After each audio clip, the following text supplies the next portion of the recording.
This is Dolynny TV, ladies and gentlemen. Good evening. Welcome back to the channel. And my goodness, what a whirlwind weekend it was, covering all that news on Jay Woodcroft, Dave Manson, of course, Jeff Jackson fully assuming control of the team. And obviously now Kris Knoblauch coming in here as the new head coach. There is a ton to get to. There is a ton to talk about. And I'm pretty much going to spend the next about 20 minutes getting to your guys' comments and your guys' concerns, as I will first off queue up the lineup if possible. That would be a good call, Tice. That would be a really good call. Let me go to Bob Stauffer here and go get the lineup from this morning's skates, where we've seen right out of the gate, as every NHL head coach that has ever come in Edmonton tries to do, split up. Bob Stauffer saying split up your guys. RNH now on the line with McDavid and Gagne, so no Draisaitl. That's what you're doing. You're splitting them up, and you're hoping it works out for the Edmonton Oilers tonight. Okay, stumbling through the start because I don't know what's happening here. I'm trying to get my graphics going, but obviously, I'm just doing my thing right now. Let's go here and scroll on down. My apologies, friends. Do it live, right? I should have done this. I should have known to have this queued up. That's my bad. Bingo. Bang. Done and dusted. We'll leave that up there for now. I'll yap at you the rest of the way here in the intermission or pregame show, I guess you could call it. And this is where we are at. All right, friends, good evening. Welcome back to the channel. Obviously not live since yesterday when we had that whole fiasco with Jay Woodcroft getting fired and trying to figure that out. Peter, good evening to you. Alan, Tim, good evening as well. William, good evening. And Banana as well. And Coyote, welcome in. And Magic, welcome in. So this is where we're at, friends, tonight. Obviously, we've got new faces behind the bench. We've got, of course, Paul Coffey back there. We've got Kris Knoblauch as the new head coach, coming from the Hartford Wolfpack, a guy who is very well, I think, respected within the Edmonton Oilers organization for what he's done for some of our players so far. And I believe as well, if you've listened to any of the chatter out there from hockey experts the past 24 hours, a guy that Jeff Jackson very much coveted to have as a member of this Edmonton Oilers organization, and a guy that we'll obviously see a lot of over the next 3 years in Kris Knoblauch. All right, what do we got going on? Robin, good evening to you as well. So we'll see, obviously, what the Oilers produce for results tonight. That's going to be number one. Do the Oilers go out and produce actual results, or is it new coach, same team? Because that would be the interesting part here for the Oilers, if it is indeed be the same results for the Oilers this evening, without being a loss, as opposed to the wins that maybe we've racked up 3 times this year. So for the Oilers, I think the biggest thing you're going to see right now is the fact that defense is going to be a focus, goaltending is going to be a focus, as it has been all season. So again, not much of the headlines throughout the game are going to change too much. And whatever Kris Knoblauch does with these lines here, if you're here, RNH, McDavid, Gagne, Kane, Draisaitl, Hyman, Holloway, McLeod, Fogle, Lavoie, Hamblin, and Ryan. Connor Brown will be back soon. Obviously, you've got Nurse, Ceci, Ekholm, Bouchard, and Kulak, and Desharnais not pictured in that one. But you get where we're going, right? Is this team can't realistically change all that much. I've already heard chatter that the RNH McDavid Gagne line is the legacy line for the Edmonton Oilers. You love to see that. A couple of old school Edmonton Oilers for this day and age. RNH and Gagne playing on the top line in the year 2023. Not bad at all. But as it currently sits, friends, big thing that we're going to have to watch for, they're showing it on Hockey Central right now, is that chemistry between Kane and Hyman. That is the one vote of confidence that the head coach coming in, Kris Knoblauch, gave the Edmonton Oilers this for this game, is he kept Kane and Hyman together. They've produced results over the past 3-4 games, and it'll be really interesting to see yet again if they're capable of producing results tonight. So Evander Kane doing his thing here all of a sudden over the past since the Heritage Classic. Because for the Edmonton Oilers, you look at the scoring leaders on the team this season so far. You look at where we're sitting, right? You've got Evander Kane at 10 points in 13 games. I mean, if Evander Kane is going to be a guy who scores almost 60 points this year. That's going to be a huge get for the Edmonton Oilers. Zach Hyman at a point per game, if he's an 82-point player this year, and the Oilers' offense is obviously struggling, so they come alive. My goodness, there's some guys that could all finish with 100 points. Evan Bouchard, yeah, he's had a tough defensive start to the year, but 12 points in 13 games is nothing to laugh at on the back end as of yet. So, friends, I'll turn away from talking my head off for a moment here. Caden, good evening to you. As well, I think I caught you, Magic, and Tough and Dawn, good evening as well. So we're just getting booted up. Obviously, it's going to be a quick, hot start to the stream this evening, I believe, because there's a lot of chatter in the Oilers sphere over the past 48 hours, as we've mentioned. As you kind of look at it here, is I got to tip my hat. It has been an insane weekend on YouTube, let me tell you that much. But just to say, Patrick over at the Oilers Fanatic took the cake from everybody this weekend, uploading at about 10:30 on a Friday night and ending up in less than, well, I guess 72 hours with 63,000 views on a video. That is some good, honest work right there, let me tell you. So good to see Patrick obviously take home the W this weekend, and we'll see what this week brings in terms of Edmonton Oilers talk here on the channel. So as we keep going, friends, just to give you an update as well on the Oilers, Kris Knoblauch was in his 5th season as bench boss with the Hartford Wolfpack, so keep that in mind. He's a guy who's been long tenured. He won an OHL hockey championship in 2017 with the Erie Otters. He's coached Fogle, he's coached Brown, and he's coached Connor McDavid all to before. So again, we'll see what that kind of means for the Oilers coming here in a few weeks' time when Connor Brown's back ready, rolling, and obviously the Oilers look to change up the lines yet again. But friends, again, welcome to everybody just joining in. Blue, welcome in. Frank, welcome in. Julie, welcome in as well. Good to see everybody back in right now, as we're going to see a whole bunch of names back in the chat tonight, I'm sure, just to give the Oilers the benefit of the doubt. Obviously, new coach, maybe new results. Who knows what's going to happen, but we're hoping for the best this evening. That's number one, because I think the most disheartening thing we could possibly see tonight is if the Edmonton Oilers lose, and they lose in the same style in which they were losing under Jay Woodcroft, then what did this really achieve other than nothing? And you know how this market works as well as I do. The Oilers will very well see the fans turn on them right quick if they find themselves down 3-4-0 in the first period. So that's where we're at this evening, friends. Again, welcome aboard. If you're just tuning in, we're going to have ourselves a longer pregame show. Puck drop is not scheduled till 6:43 this evening. And I really got to get back to wearing these glasses so as I kind of get the grooves back in my nose, because they just keep falling that little bit down that distracts. Enough light gets in up here and I kind of lose my sight lines. But as we're currently sitting, friends, just rolling along here on tonight's hockey game pregame show for Sportsnet. What we got is Stuart Skinner starting as well this evening. So he's at an .861 save percentage, .353 goals against average, about 25 shots, 24 saves tonight.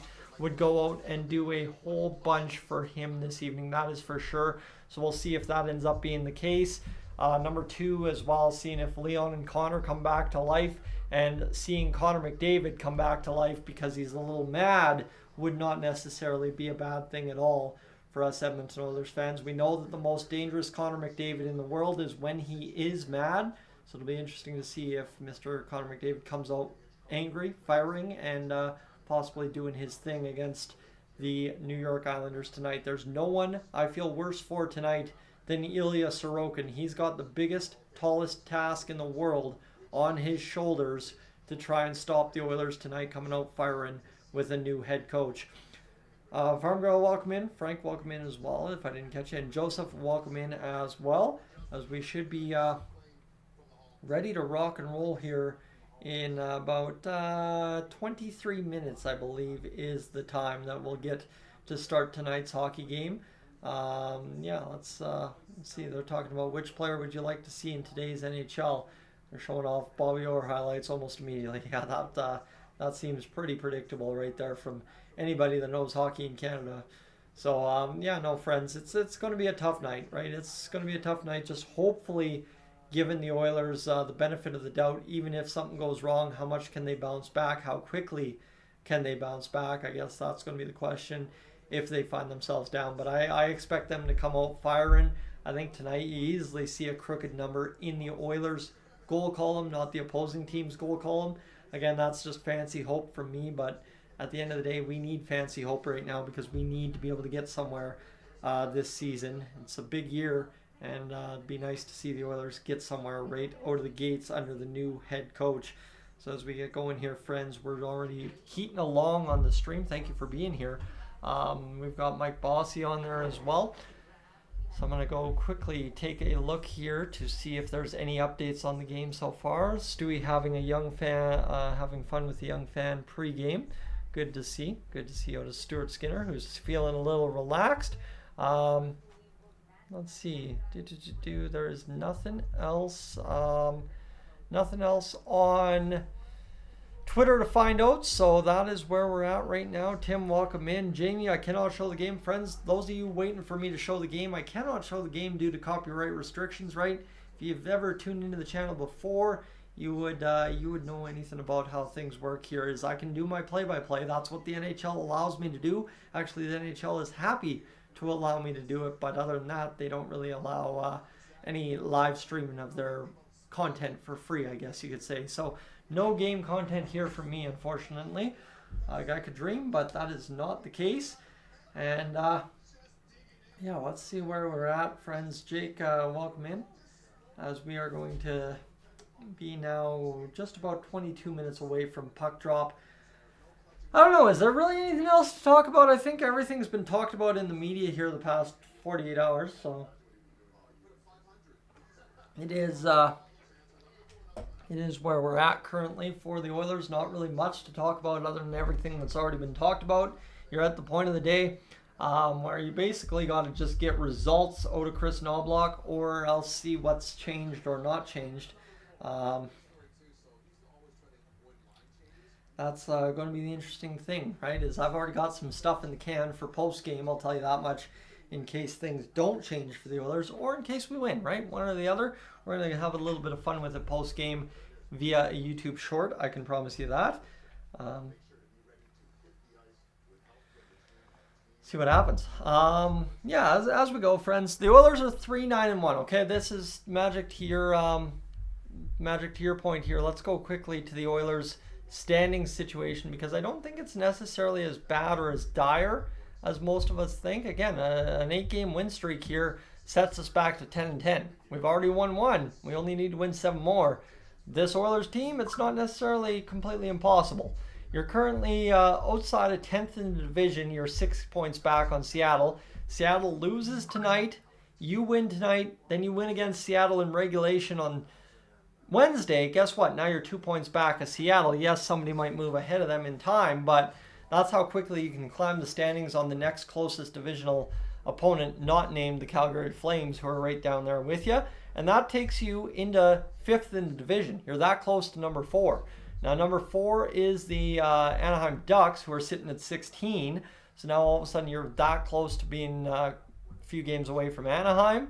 And then really you just have to climb up into that wild card spot, or climb into that range where Los Angeles, who's lost the last 2 games, kind of takes a schneid. Maybe Vancouver starts falling back. Vegas seems to be running away with it, but who knows? They've now magically got 3 losses in the last 6 games or something. So things may be taking a turn in Vegas as well, slowing down a little bit there. So I guess we'll see what happens here for the Oilers, but plenty of room to make up room if you end up going on an 8-game heater. As like I said, it's something that could happen. And new coach in there, you get the new coach bump for a couple of days, right? You go win the next 3-4 straight. Now you're feeling it. Now Connor McDavid's scoring goals. The power play is operating at 38% again. Well, guess what? Now maybe you're going somewhere. So see what happens. Ace, good evening to you. Jeff, good evening to you. And I will echo your sentiments as well.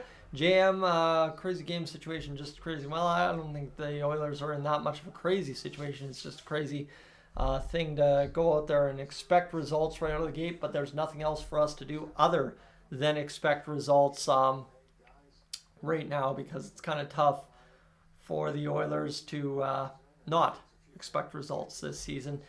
Yeah, that's currently where we're at, friends. As noted in the chat, it is Sorokin starting this evening, so keep that in mind as well. Although I expect, because it's Sorokin starting in net, we actually have a much better chance on goal than we would if it was the backup. Just knowing we get fired by the backup every time, right? That guy stonewalls us. Jody, I'm reading your comment. That's why I'm saying fired. Why is Glenn not fired? He done nothing in Calgary and with the Oilers. Glenn Gulutzan is the power play coach. He has coached a historic power play last season in the NHL. I think that's saying something. He's done something. And the guy's obviously survived enough coaching changes and never been blamed for any of the problems happening, right? No one's ever said Glenn Gulutzan is the reason this Oilers team is losing. So again, that's why you don't fire him, is quite simply you don't need to fire a guy that's not broken. Melissa, welcome in. Vader, welcome in as well. But for the Oilers right now, friends, it's just a matter of going out there and obviously winning tonight's hockey game. Keep rolling, keep winning, and the more you win, the more you change your chances, right? If the Oilers go 500 from here, it's done. You go 60% from here, it's likely done. You go 65% from here, you're almost right there. You go 66, 67, and you're right in the thick of things nicely. So the Oilers are going to be very interesting to see just how quickly they gain ground on the division opponents right now and what they manage to do over the course of the next little bit. We'll watch and obviously report, and we'll do our things and see what the Oilers can achieve for us. We'll see what happens here. Rowan, my thoughts on Jay Woodcroft. Again, like I said yesterday, it should have been Ken Holland before Jay Woodcroft, but instead it's the Jeff Jackson show, and Jeff got his new man in there, his man that he's wanted in the job since he stepped aboard with the Oilers. We know that based on everything that has been said. It's the Jeff Jackson plan. It's the Daryl Cates mandate, whatever you want to say. And at the end of the day, it's just going to be what it's going to be. Unfortunately, Jay Woodcroft takes the fall for a slow start, and he had no room for error to begin with. So, end of the day, he loses his job. But again, like I said, it shouldn't have been Jay first. But of course, in Edmonton, the coaching is the easiest thing to blame. Scapegoat, if you would, and move on and hope for a different change. So we'll see what happens here for the Oilers. But right now, obviously, everybody's got to step up. Everybody's got to play for the new coach, whether you like it or not. Go out there and try and win some hockey games and put it together here. 67, 68% clip points percentage down the stretch, and you'll do just fine. You'll do just fine. All right, Liz, welcome in as well. And this is where we're at, friends. We are just about to hit that 6:30 hour, so we'll flip over to game coverage here in a matter of moments.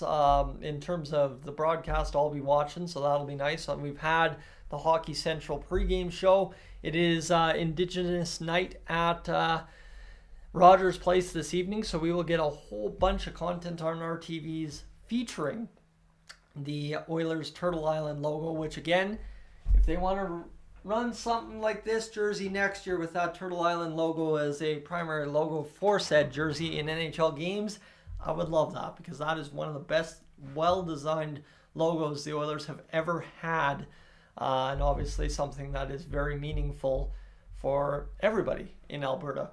And it's obviously become a big, huge part of every pregame in Edmonton, something that probably gets the biggest cheer every pregame. So definitely looking forward to seeing what the Oilers have in store for the broadcast this evening, live from Rogers Place. So keep that in mind. We will be starting probably a little bit later than normal, right? It's also a nationally broadcast game, so we're delayed an extra 5 minutes, right? This game would start about 6:38, even with pregame festivities, but because it's nationally broadcast, we're going to start at 6:43. So I'll be yakking for another little bit here in your ear, don't you worry. So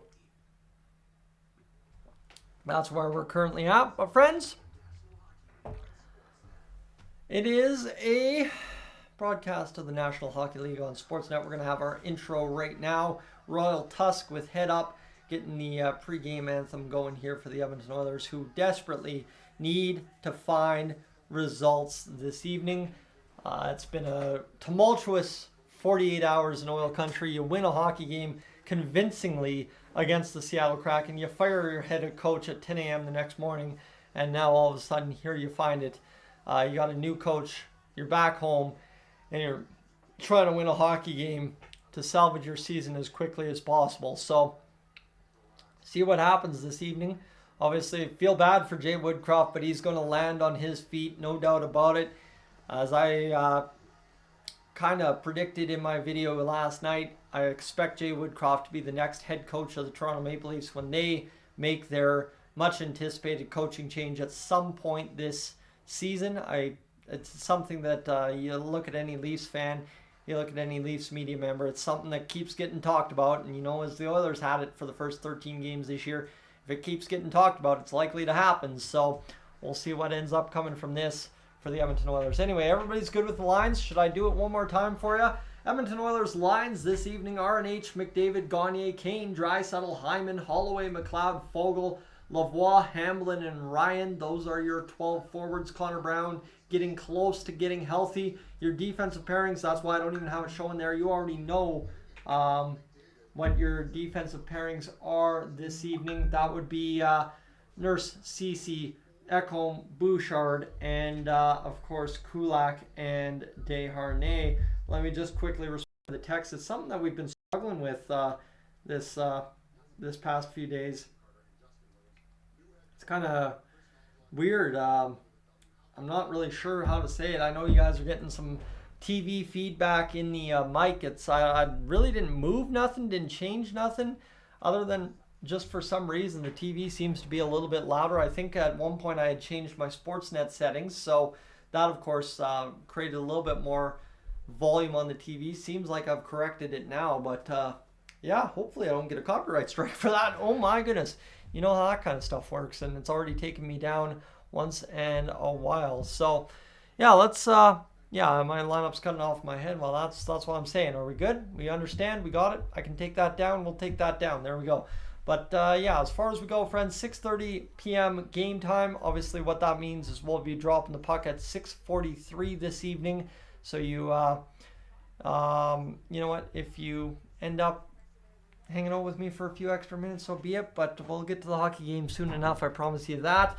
We're transitioning into more of the game part here, but I would love to say that we have had a pretty productive start to the live stream again tonight. Tonight's a big night, just basically trying to keep pace with what's been an absolutely wild weekend. Friends, setting records for numbers of views on Oilers content over the course of a weekend.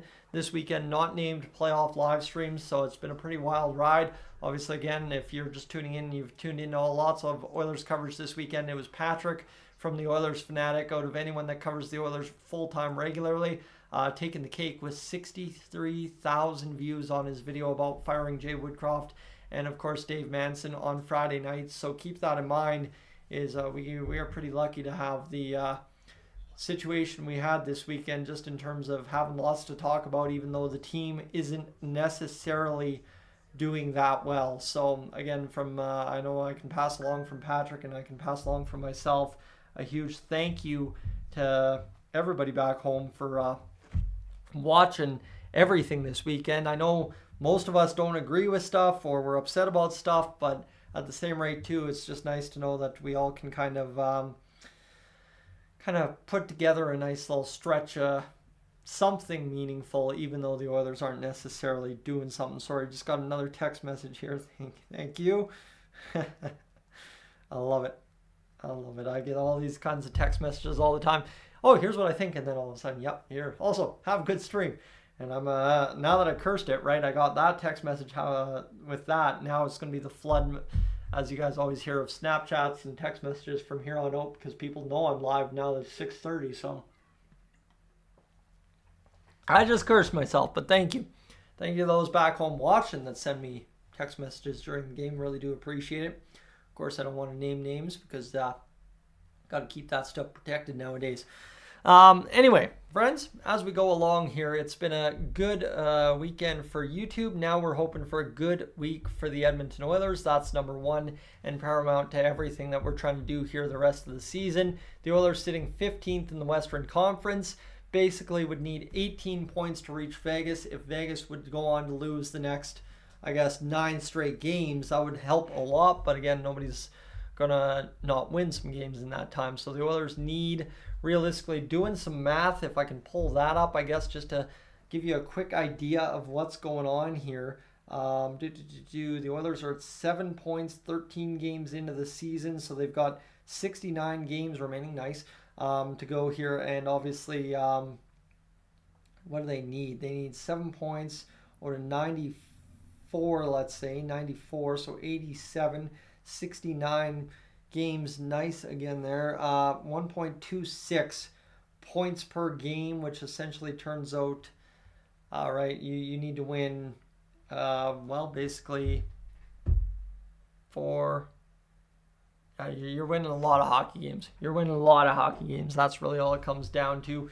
1.26 points per game divided by 2, let's say. You need to have a 63 points percentage. So say 64 at this point right now to say the Oilers make the playoffs. So 64, I was close with 67, 68 being right in the thick of the battle. So 64, let's go with, is the number right now for the Oilers. Obviously got easier winning against Seattle. I think it was 65 before that game. So now you brought it down to 64. You keep going, you win the next 8 straight. Well, now all of a sudden it's easy. But again, 6-4 or 64% is not going to be any easy clip for a new head coach starting this early in the season with this much of a hole. Tough, good evening. And this is where we're currently at, friends. We need a huge victory tonight to see what the Edmonton Oilers can do to stave off what will be a really bad season if they don't decide to win this one. And Jay Woodcroft knew it was his final game coached. Chris Knoblauch comes back in, and this one's right here. Knoblauch gets the jersey right away, and now we'll see what kind of results he can produce here this evening. Is going to be interesting to see if Kris Knoblauch can come in, have an immediate effect, and then obviously deliver us a big win this evening as well. A win would be huge if Knoblauch could do that for us, because if he doesn't, we're going to have some troubles, that's for sure. So going to need 45 plus wins. Well, you got 3 of them, so you need 42. Again, that's kind of where we get that math percentage there. About 87 points is you got to be right in there. So again, see what the Oilers do. I've heard chatter, I will say, about Oilers fans basically voicing their displeasure with the Jay Woodcroft firing, keeping Ken Holland and the like. So this last 48 hours could create a very interesting outcome for this hockey game, depending if the Oilers win or lose. Here we go. We're going to have our opening ceremony stuff for tonight's hockey game for an Indigenous celebration night at Rogers Place. The New York Islanders, the opponent this evening, friends, if I haven't mentioned that. Ilya Sorokin getting the start. And right now, here's the hard part, right? I just turned down my TV, so I can't hear anyone's names. They're not doing anything for anybody's walkouts. So kind of is where I'm at right now. It's going to be tough to get anything written up here for you, but awesome to see the Oilers out here obviously doing this pregame ceremony every single year. It's been something that's been a huge addition to the Oilers pregame. Every game is the land acknowledgement, and the cheer that gets in the building is, I tell you can hear it on TV, but you want to hear it in the building, number one, because it is absolutely amazing to hear start to finish, and a great way to start the game. And now we are still having people walk out, so we're going to have a extended pregame show this evening, so I'm going to have to do our thing, but here we go. Looks like we got mostly everybody out on the ice right now. We should be good to go in a moment. And of course, there we go. I did hear one name announced, and it is the name that most Oilers fans would be most recognizable to. Chief Willie Littlechild, who we see on the scoreboard right now as well, doing the pregame land acknowledgement, friends, as we are close to hockey. We're going to have 2 anthems tonight as well. That's the tough part, is the New York Islanders in town. It's not an easy Monday night 1 anthem game, which we could wish for, but unfortunately this evening it is a 2 anthem hockey game. So we'll obviously wait it out a little bit. Like I said, we'll be off and running at about 6:43. So the land acknowledgement now over, and we will have the national anthems now for the United States of America, and then our great country of Canada. As Rob Clark comes out to sing the national anthem on the orange carpet down on the ice at Rogers Place in the Heart of Ice District in downtown Edmonton. See, I got that marketing down nice. As we got the Star Spangled Banner playing at Rogers Place right now, friends. We are moments away from this hockey game getting underway. That is where I will turn right now.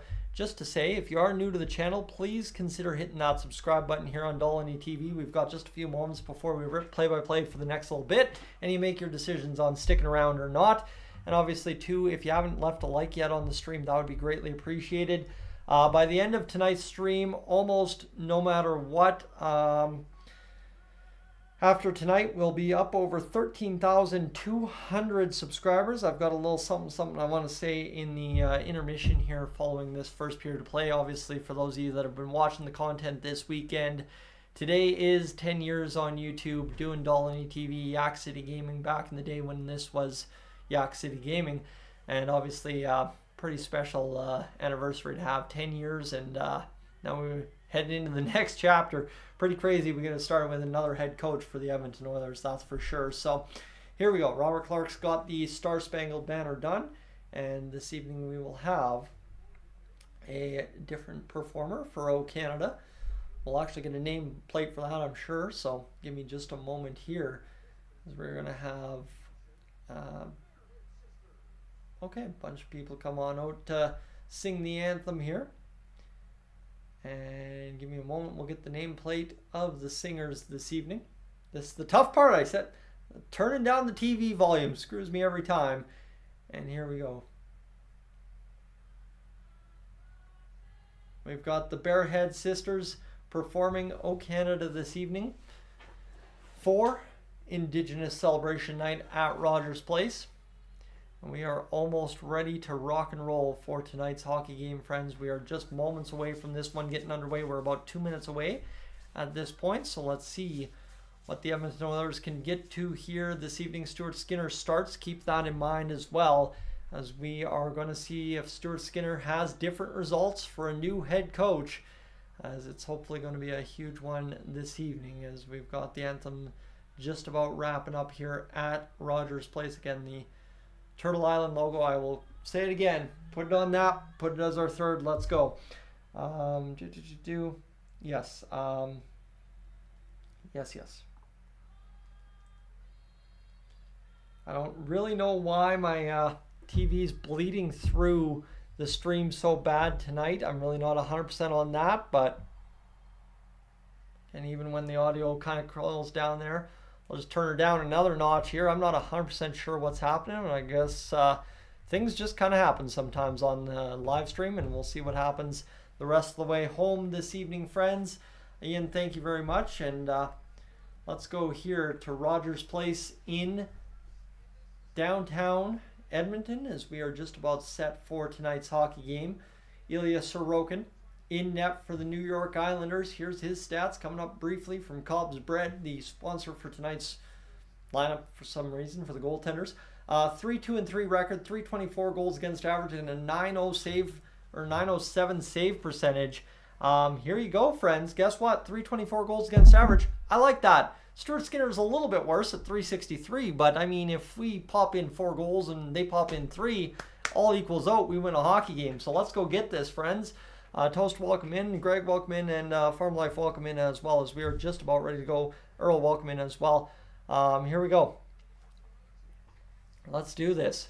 Kris Knoblauch gets to coach his first game as an Edmonton Oilers head coach. He's got the lineup card. He's yelling instructions. They missed the opening faceoff. The Oilers are ahead into the zone. Here's Leon Draisaitl loading up a shot. He's not going to do it.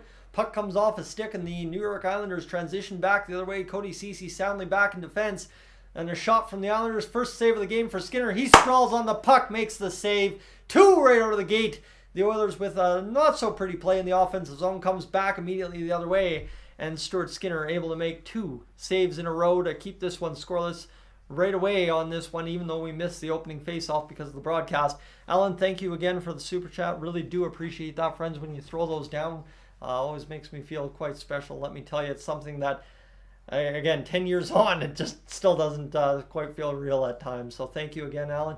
The Oilers back to action here. The Islanders fire another shot. That one seems to go wide as it comes to the near side boards. Shot from the point. Stuart Skinner fights it off. Oilers defense bats it back to the blue line. A little bit of minor hockey kind of play right there. The Oilers just getting it back to the blue line, hoping the Islanders dump it down deep. They did. They've got the turnover, though. The shot from Barzal, glove side, scores. Yikes. That was an ugly sequence all the way around. You know, like I was saying about the minor hockey thing, usually doesn't work out when you just dump it to your own blue line. The Islanders immediately roll it around the boards, get the turnover, and score right away off the guy we could have had in 15 if we didn't trade for Griffin Reinhart. That is, of course, Matthew Barzal, who tips it around the boards, takes a hit at home, just bats it up the boards looking for the winger support. Bad support there from, I believe, R&H, and then just easy open in the middle. Matthew Barzal, rocket one-timer, glove side on Stuart Skinner coming across, and it's 1-0 for the New York Islanders just like that. Like I said, right off the bat in the live stream earlier today, honestly, right? It's about how the Oilers respond if they find themselves down, because the fans are not going to be kind to a disappointing first period. I'll tell you that much. Here we go. Big hit along the boards now. Warren Foegele in his own zone, turning that puck north for the Oilers, and there comes Ryan McLeod again, just batting it to the blue line. Bo Horvat, by the way, old friend from the Vancouver Canucks, gets an assist on the goal, and here the Oilers are across center, now across the New York Islanders blue line. Ryan McLeod fighting that puck, whistling it through the zone a little bit deep down behind Sorokin. Holloway doing enough to badger his man. Desharnais able to keep it in near side wing, and now Desharnais with the puck again. High point. The shot comes in from Kulak, takes a shot off a boot, goes in behind, and well, Ryan McLeod able to keep it in possession despite Vinny Desharnais having to regroup in the neutral zone. Brett Kulak coming back all the way just in front of Stuart Skinner, right below the face-off dots. Miscommunication with Cody Ceci, and it's batted up the boards and all the way down the length of the ice. And that will not be an icing call. Now flipping up on it is the New York Islanders defender. A little miscue in his own zone behind the net, and the Islanders forced to kind of retreat one more time to try and make this play. They do. Nice seal off there by Nurse to allow Ceci to pick up the puck. Puck goes up off a stick, comes right down along the boards and picked up again by Ceci, who spins to his backhand. Islanders giving the Oilers no time and space here to start this hockey game. Across the blue line, though, now with a little room is Derek Ryan and James Hamblin. First shot of the game. Derek Ryan gets it by the pants of Hamblin, and the Oilers will have a face-off to the left of Ilya Sorokin, their first shot on goal. And again, just an ugly play here on the first goal of the game. Just, I mean, ugly. Alan, again, hats off. Thank you for the kind donation there, but I wish it was a better start. That's all I can really say. Yikes, that was not a good start. Darnell Nurse, Cody Ceci, your top pair tonight. Brett Kulak, Vinny Desharnais in there as your third pair. Paul Coffey on the bench. Not too happy with his defense giving up that goal, I'm sure. I would assume that's not a good thing at all. And this one's going to be turned to the near side. Win there for Draisaitl. Fires it off the end boards after it kind of deflects off a stick. Kane gets it back to the point. Oilers keep the line. This one to the near side boards on the right wing in the Islanders zone. Picked up by Zach Hyman. He powers through one man, trying to power through a second man. Turn over to Brock Nelson, and the puck is out of the zone. Offside. Poked back into the Islanders' end. They'll regather and fire down the length of the ice. Tipped up and out of play. And we'll have the face-off either at center ice or just outside of the Edmonton Oilers blue line. We've been moving here. 17:26. Only, 2 minutes and 34 seconds into the game. But, yeah, right now, the New York Islanders not giving us much time or space to work with. Obviously, the Oilers, yeah, they got one shot through, but it wasn't much of quality. And the Islanders have already capitalized one of their first three shots. R&H comes in on the face-off, paired with Gagne and McDavid this evening. Face-off down. Horvat wins it back. Pelch plays it to the far side. Shot, glove, nope, not glove down by Skinner. He took a wave at it and went past him. So here's Gagne batting back to Bouchard.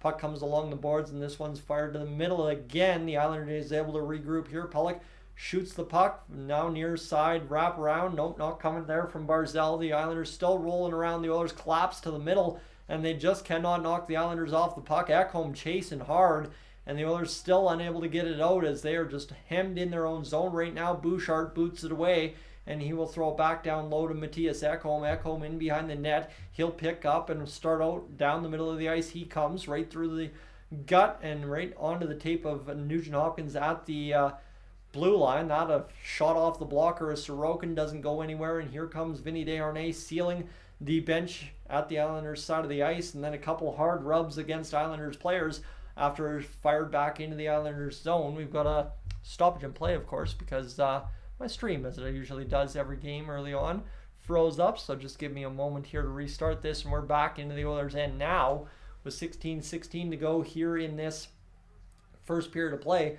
Pass over to the far side. The Islanders come back, turned at the blue line. The Oilers pick it up, and now across they come. Here's Dylan Holloway getting spun off the puck. He gives his man a what for with the whack of the stick, and then gets taken out by two men, kind of one high, one low, and 15:58 going into this first period as we go. Anders Lee into the far side corner. This one picked up by the Islanders, spun right in the middle of the ice. The shot loading, bounces off of traffic in front, comes to the near side, and batted off the glass out by the Oilers down the length of the ice, and that will be enough for an icing call.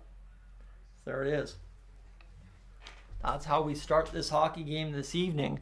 It's been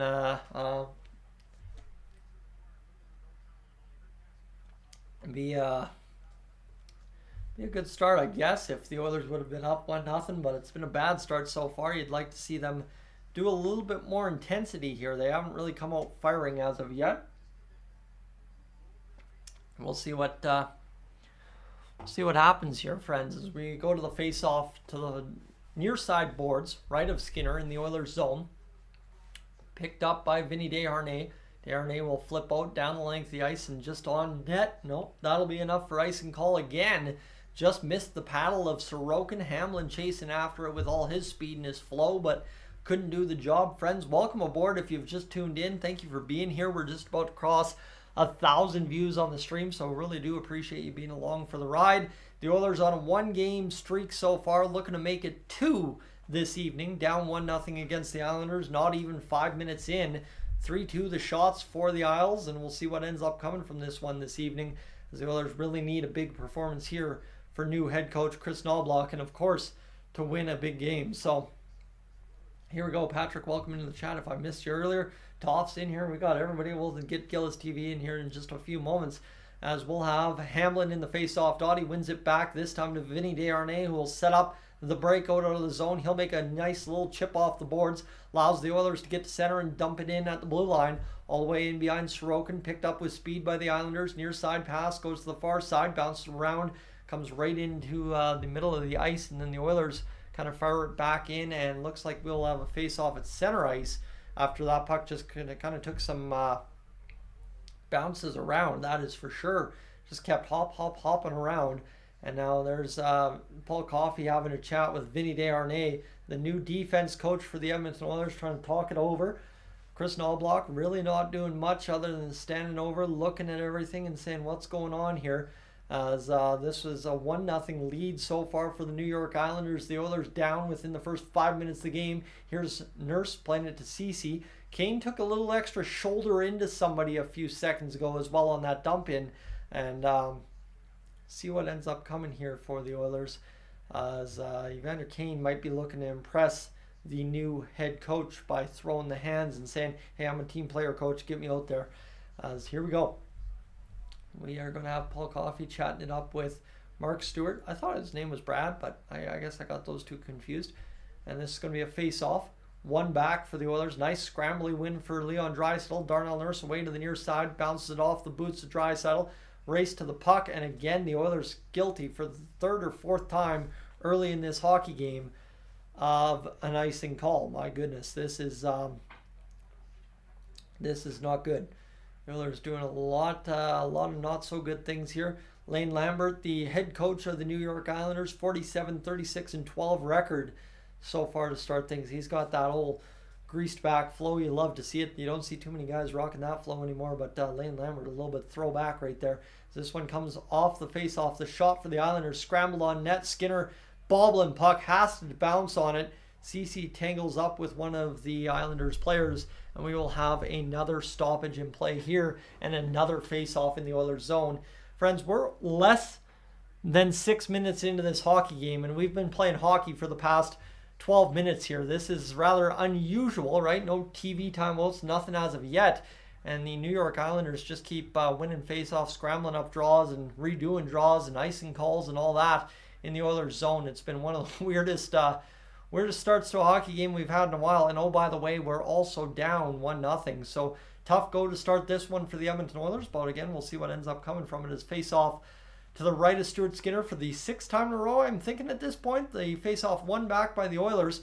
Taken out there was Matthew Barzal, pinned along the wall. The Oilers looking to get this puck free. Instead, it's the Islanders. Shot from the point, goes wide of the net. Hyman, first man to it, gets the chop on the puck, and aid is Darnell Nurse. He will skate away with it before turning it over to the Islanders. Picked up, though, instead by Zach Hyman. He'll come along the left wing, roll down and across the blue line. He's chipping in down deep behind. Islanders able, though, to seal him off and turn it right back over, and they will come back the other way. Chipped up and ahead into the Oilers zone. That will not be an icing call. CC lost inside position on Barzal, so he wins that call. And coming back now, the Oilers the other way. Hyman across the blue line with Leon Draisaitl. A shot goes wide off a body in front. Hyman able to dump it down deep to Draisaitl, who will try and help it on to Kane. He can't do it. Picked up now by Pelech.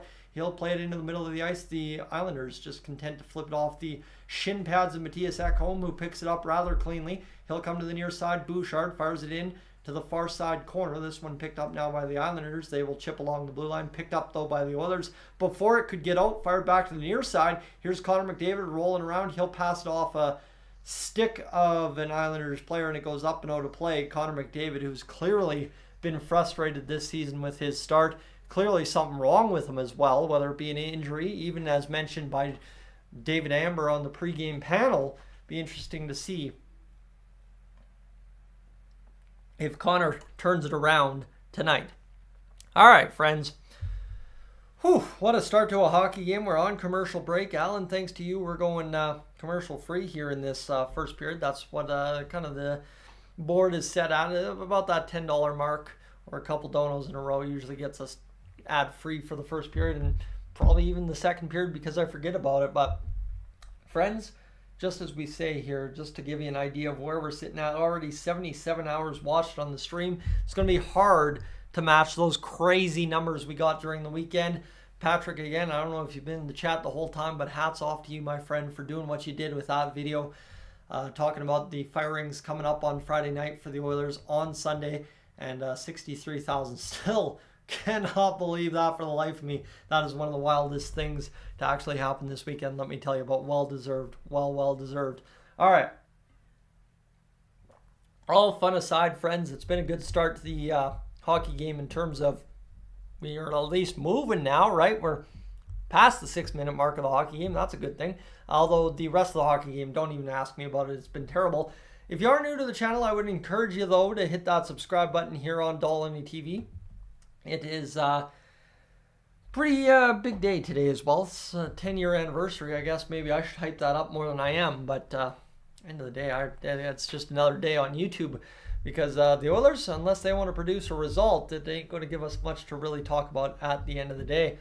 Here we go, friends. We're looking back here to get this going. Derek Ryan chips it in on the boards, and looks like we're just kind of watching the Oilers get sealed off here by the New York Islanders. That's, well, pretty much all you have been able to achieve so far in this first period. It's kind of been brutal that way, but we'll survive, I'm sure.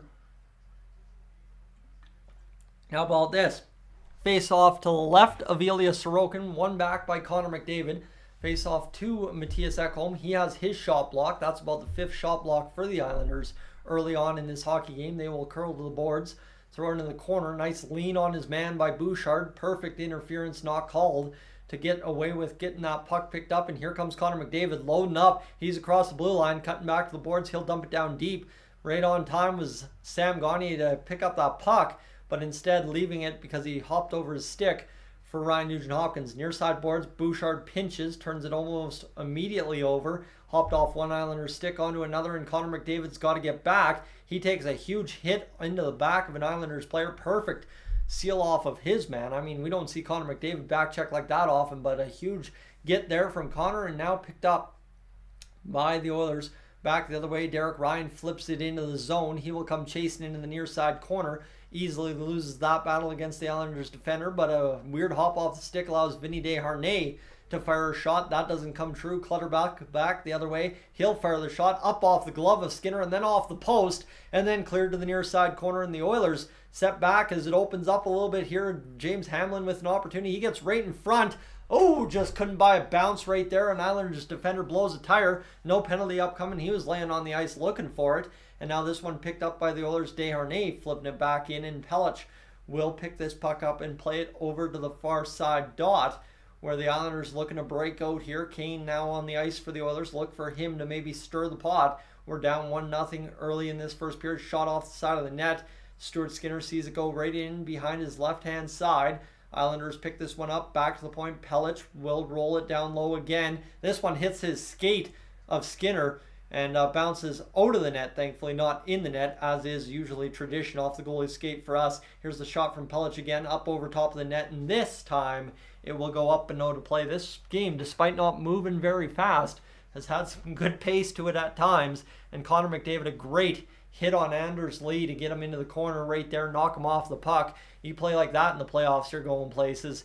And this one here for Cal Clutterbuck, though, he comes back the other way, fires it off the glove of Skinner off the post, an Islanders player looking to tag it off the side post there, but it bounced right in front. And again, a weird one there, kind of almost a Jack Campbell-esque glove save there for Stuart Skinner, aka last season Jack Campbell, where everything was going through the lacing in his glove.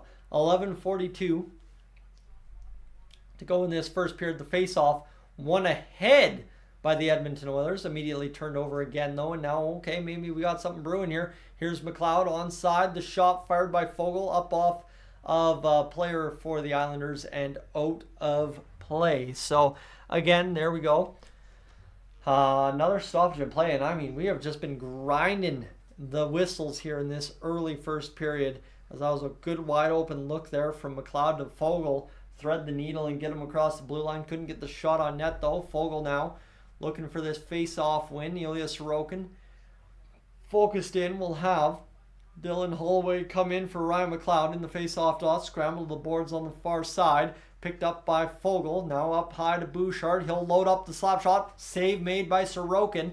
Fogle looking to make this play. He will come place it back down low behind the net. Holloway gets turned inside out, and the Oilers cut it off. Nice tip play there by Hyman, McLeod, though we had a high stick. That's why I was thinking Hyman is high, but not a good thing. Another whistle here for the Edmonton Oilers in this one. So this is where we find ourselves, friends. It's a tough go to start this hockey game early on. It's 1-0 New York Islanders lead. Evan Bouchard loading up that shot, and it went off the toe of Sorokin. It was actually going wide. Just kind of Sorokin kicking over, went just to the far enough post to make that save. 7 of 12 points scored on the power play for Evan Bouchard. So actually pretty impressive. He's got 5 even strength points through 13 games on an anemic offense for the Edmonton Oilers. Not bad at all. Here's the play in front. The Oilers chip it. Couldn't do it. Playing into the corner now. Sam Gagner top line rolling around the Islanders zone. Picked up there by the Islanders in behind. Connor McDavid harassing his man. Allows Ryan Nugent-Hopkins to pick up this puck. He'll try and get the pass in front. Instead, turnover allows him to get it right back. Bounce in front off of McDavid, and Sorokin doesn't allow anything. Nugent-Hopkins is moving his motor in the offensive zone right now. Kind of having that Hyman effect in the offensive zone. And here's Gagner looking to force pressure. Desharnais unable to keep the zone. But hey, that was a good little shift, burst of energy there from Connor McDavid's line.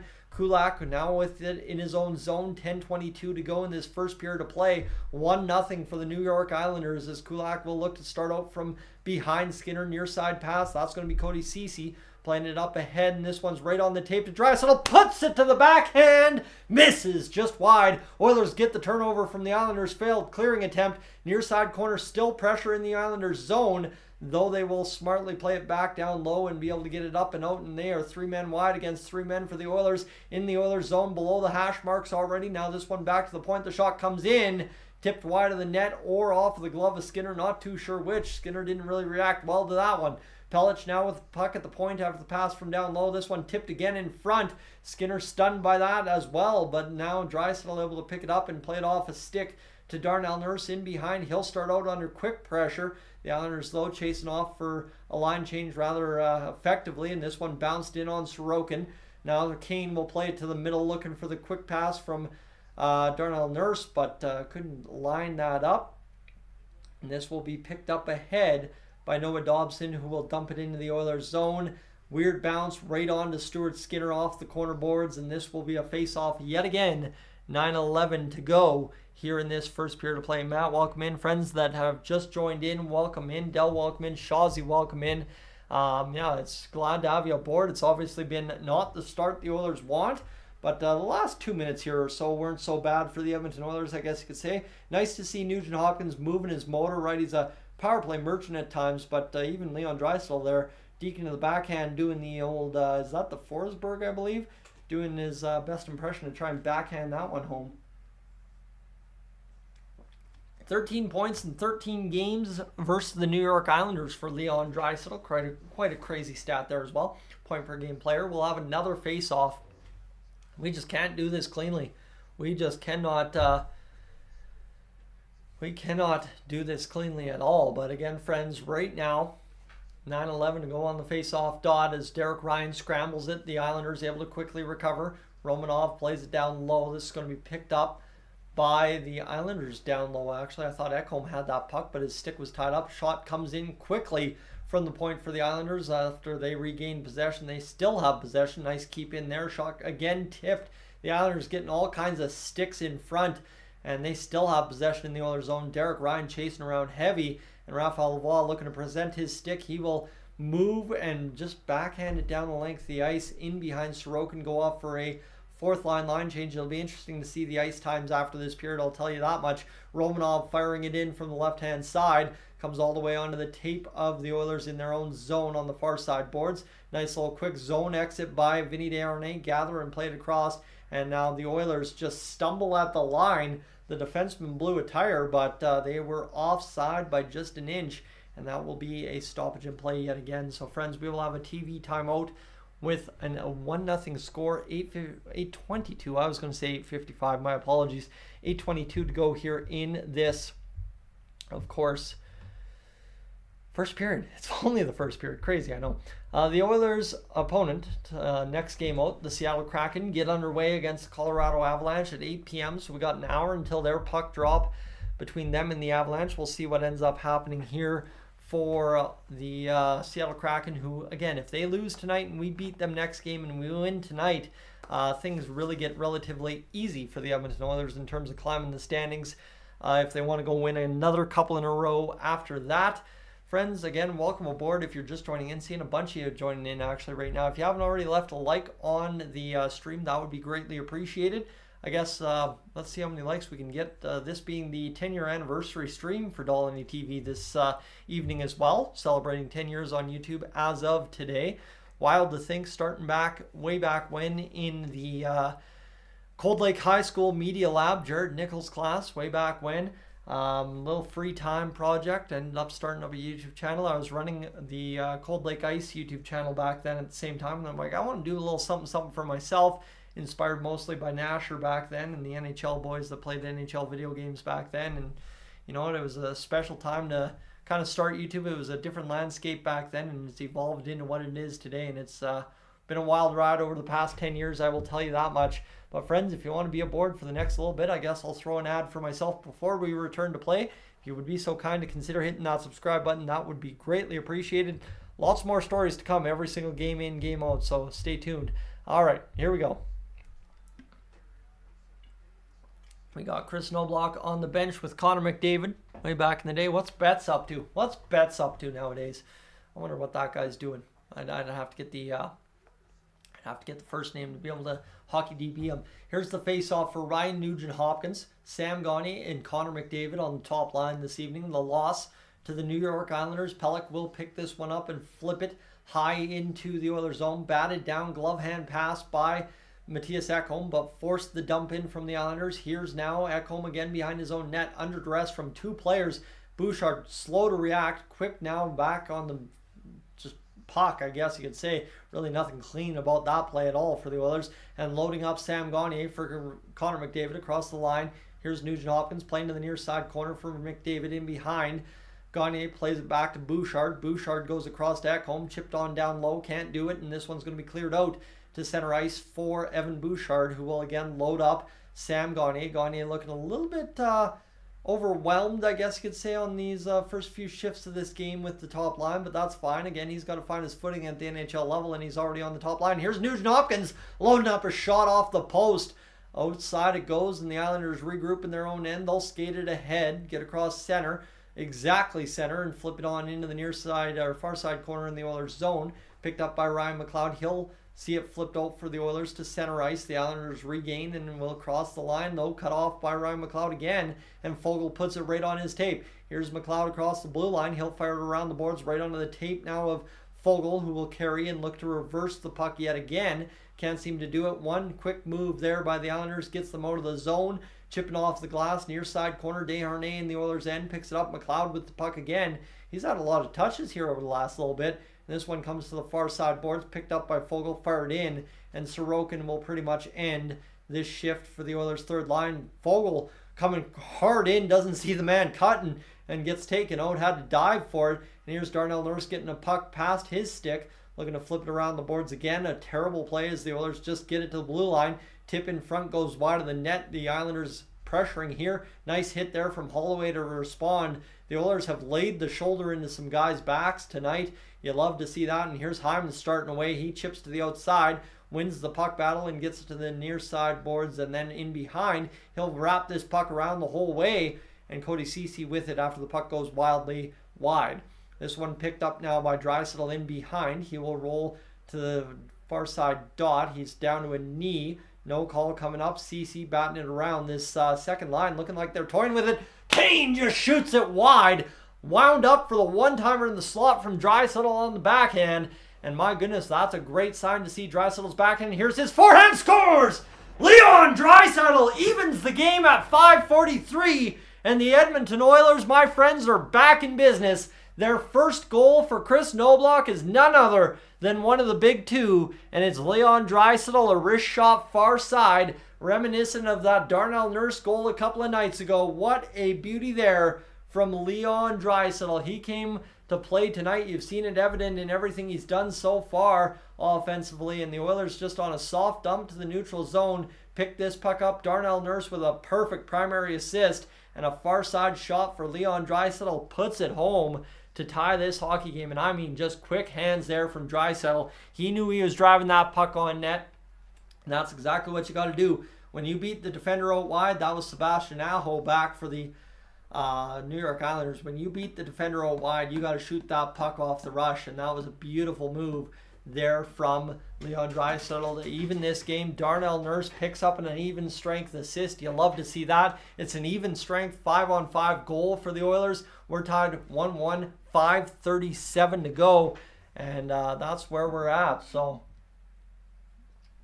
huge get for the Oilers to start this hockey game 15 minutes in. It's about how you respond if you go down, and the Oilers go down, and big get there for the Edmonton Oilers, that's for sure.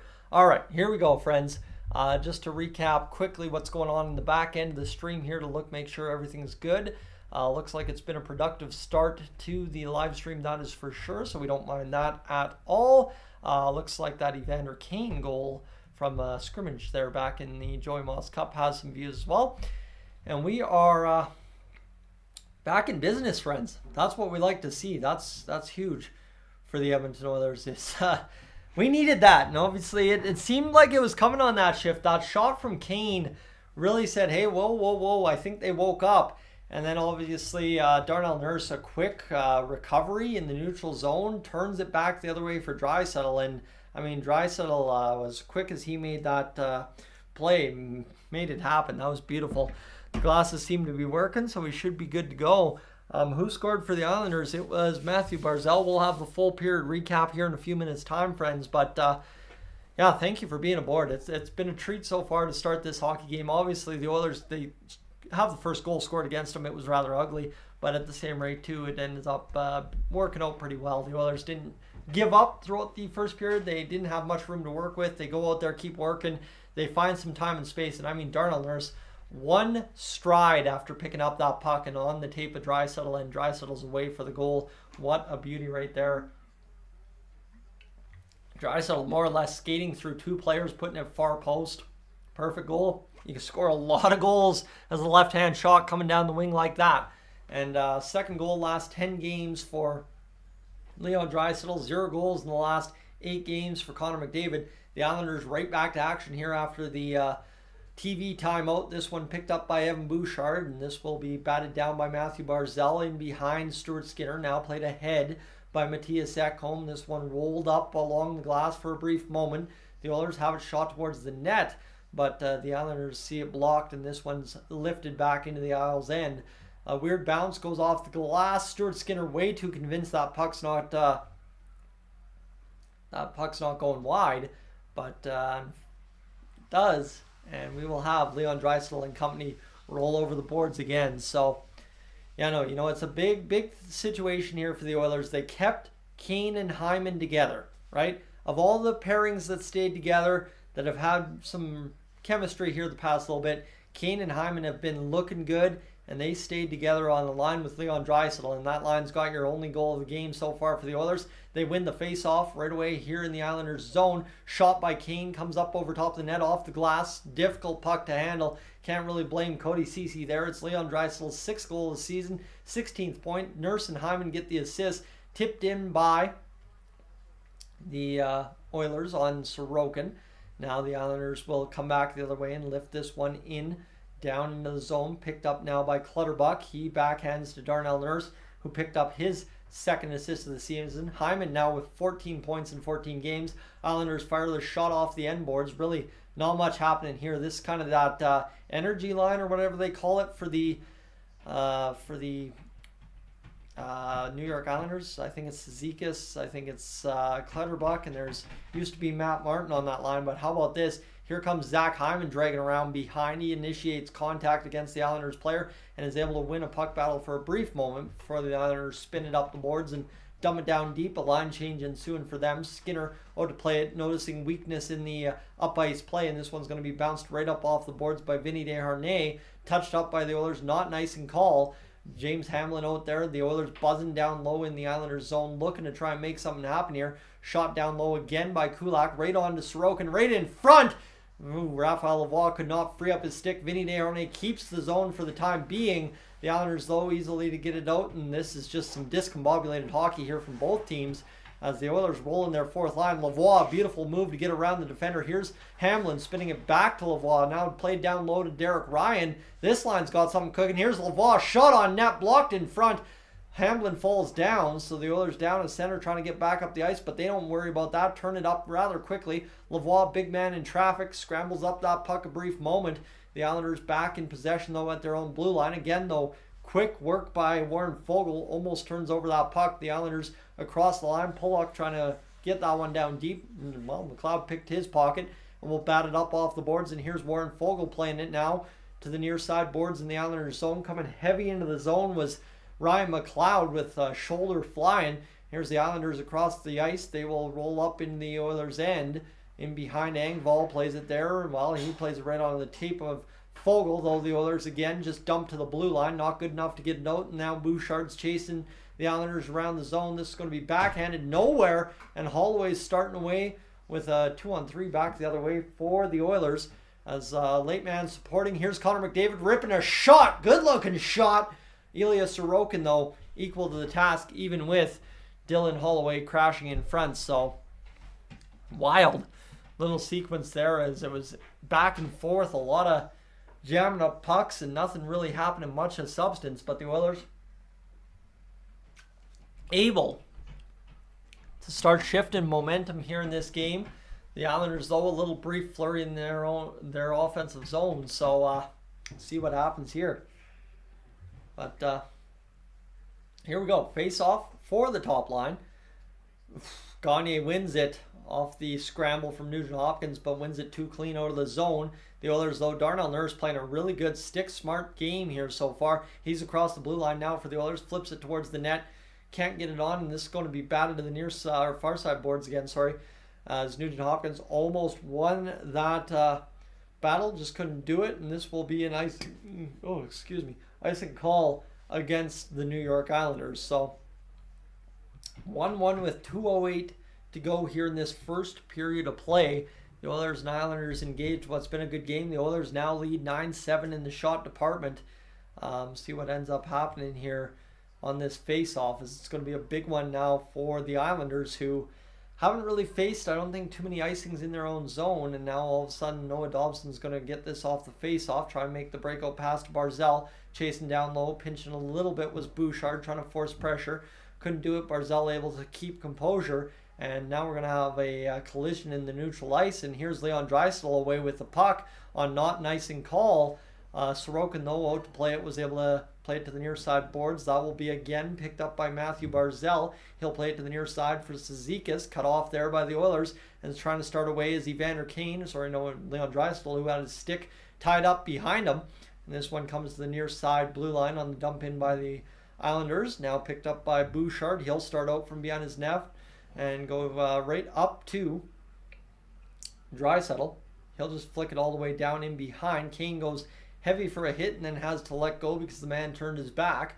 And now Ryan McLeod's back on the ice here for the Oilers. We've got $1:13 to go here in the first period of play. Skinner to the left-hand side of the ice. This one played ahead now by Kulak, right onto the tape of McLeod. They have found some good passes, and McLeod has found some himself tonight right on the tape. The Oilers looking a little bit more crisp passing across the blue line here as this period goes along. Picked up by the Islanders. They will now exit their own zone. We got 50 seconds remaining in the first period. The puck takes a bad hop off a bad guy's stick by the looks of it, and this one comes back over the zone as the Islanders failed to set something up here. As this one comes back down low into the Oilers zone, played up off the boards, and Vinny Desharnais sees it roll off the boards all the way to the blue line again. Just another failed clear, and a Holloway will bat it off the boards this time out down into the Islanders end. 23 seconds to go. Sorokin standing watching his own net as time about to expire here in the next 15 seconds. Dumped into the Oilers zone off a boot,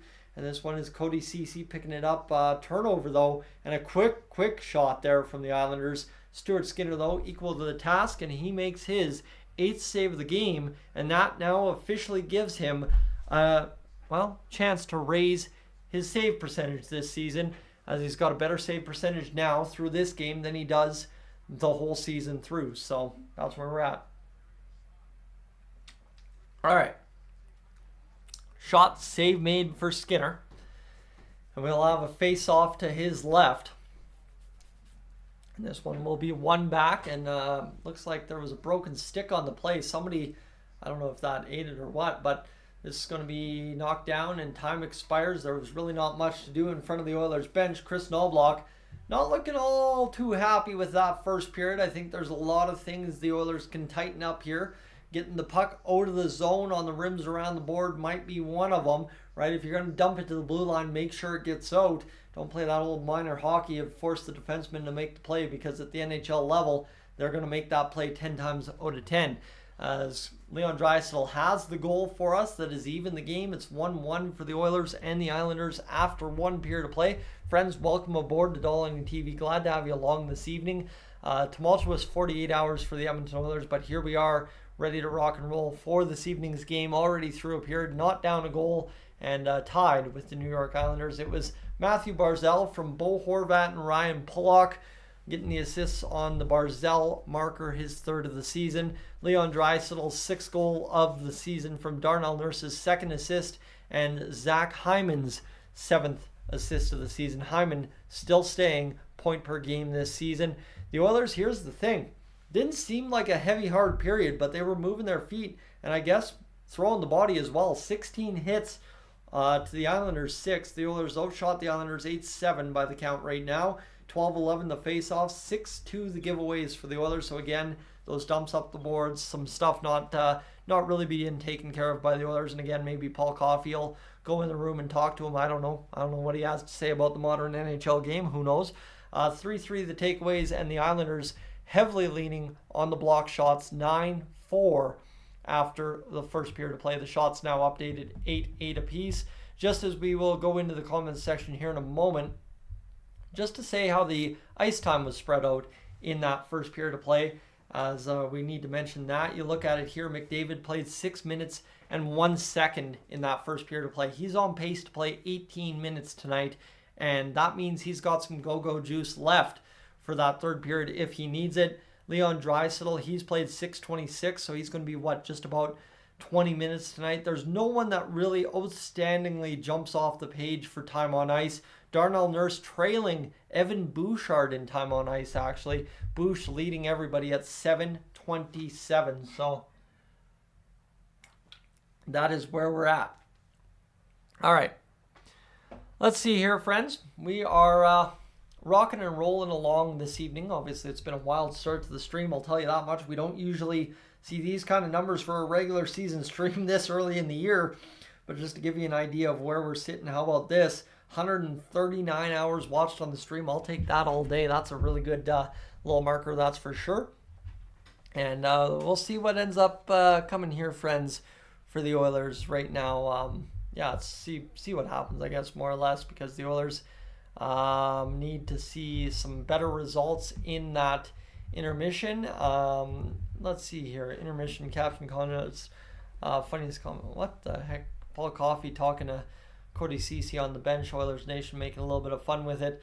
Leon Draisaitl, though, good first period of play for him. He came to play definitely in that first, moving his feet, trying his best to help us win a hockey game, that's for sure. And it was good to see him come out with a little bit of fire lit under him, more or less, in what's been a weak start to the year for all the Oilers top guys, that's for sure. So I'm just queuing up my graphic for the post game this evening. So give me just a moment here as we'll get this up and underway. As bing, bang, boom. Leon Draisaitl looking good there in that intermission graphic shot for the Edmonton Oilers. And we'll just lower that down and go here, as it's been a wild start to the hockey game, I guess you could say.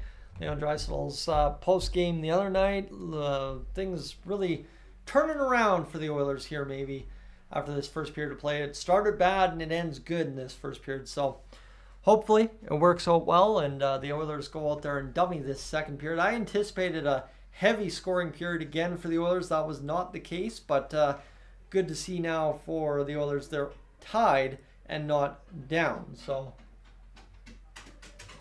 see what happens here. But friends, again, welcome aboard. Thanks for being along for the 10th anniversary stream, I guess we'd call it.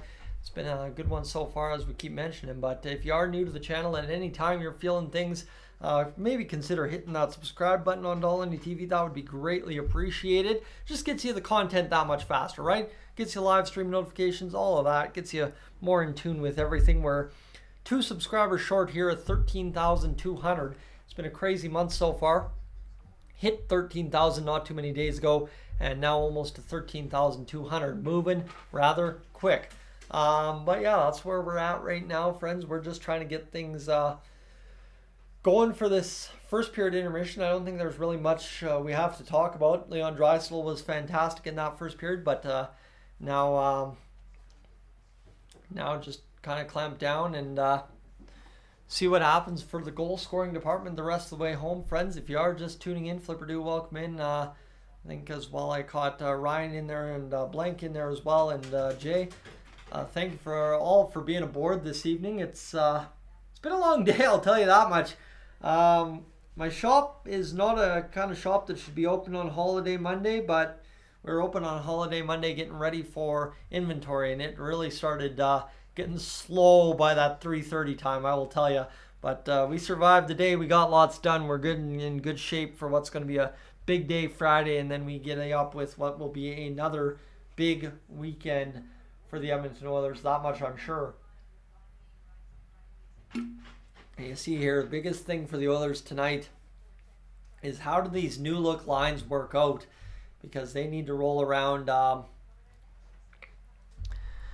They need to roll around and win a hockey game, that's for sure. Maybe I should have drank my BioSteel tonight. I know that's something Flipper Do would be on my case about, but hopefully the Oilers decide to go out and just win a hockey game here. I don't care what I'm drinking pregame, but yeah, that was also a very hard talking first period. I did not expect to be talking that much in the first period. The Oilers were definitely moving, so were the Islanders. And of course, then we had a whole bunch of whistles as well. But yeah, no, hopefully we see something for the Oilers in the second period that says, hey, no, they might turn a corner here. Because that first period doesn't really give you much other than you only gave up 1 goal. But again, you only let up 8 shots. So be interesting to see what happens when the Oilers start letting up a couple more shots. You kind of look at that coverage from the Nashville game there. Tough go there for sure for the Edmonton Oilers. That Nashville game I only ended up catching on the radio that day. Ended up going to Ponoka. You were able to catch my post-game live outside of the Ponoka community rink there, and obviously that did not go so well for the RMAA Renegades either. So friends, maybe that's where we start the intermission truly on itself and kind of distract away from the Edmonton Oilers for a brief moment. It was a great weekend this weekend, actually, getting to hang out with the RMAA Renegades, watch some hockey, and of course take in that minor hockey first tournament of the year vibes, right? Again, friends, one thing that I will say, it's 10th anniversary on Dolynny TV, okay? So 10 years really, I guess, came to a conclusion yesterday. And something that I've always dreamt of doing is designing a custom jersey and obviously as well sponsoring a hockey team in some facet. Well, guess what? Over the course of the past 2-3 months, I've been working on this jersey you see right here, inspired by the classic Columbus Heat Nasher design that has become so prevalent in terms of the hockey world for those of you that are younger. And the biggest thing is I got to do a little bit of themed stuff right there, right? Is stay with the color theme, but there's the Dolynny TV sponsorship badge, the word art on the back end right there for the U13 RMAA Renegades here in my area. A really special moment for me this weekend, getting to see them go out there, win a bronze, and kind of see some kids really fired up to wear a custom jersey that, thanks to you guys, I was able to provide for them. So, really special moment this weekend, and something that makes you really look back on 10 years and just really be grateful for what has happened over the course of the past 10 years, that's for sure. In terms of other plans to celebrate 10 years, there really isn't much. Because again, this is something that just kind of sneaks up on you when all of a sudden the Oilers are playing really bad. And in terms of giveaways and stuff, I will tell you, Del, to your comment, to be honest with you, it's something that I used to do back when I was doing the NHL, MLB video games. It is such a weird situation to try and do. It's such a hard thing to actually pull off without getting a whole lot of flack for. So in terms of that, we're just going to leave that be. I mean, if I get any kind of free care packages sent my way by either the Oilers or the NHL, I'll let you know and maybe we can set something up then. But as of right now, it's just kind of one of those things you don't want to go out there and do because there's a whole bunch of weird stuff that ends up happening with giveaways and it just ain't as clean as it looks like it should. So it is where we're at. As Tim, that assist for Zach Hyman is likely to be not given away, taken away, is what I'm trying to think. But it is where we're at. Friends, we are obviously celebrating 10 years this year. Again, to give you the tale of Dolynny TV, I guess, way back November 13th, 2013, a boring spare in grade 12, starting Dolynny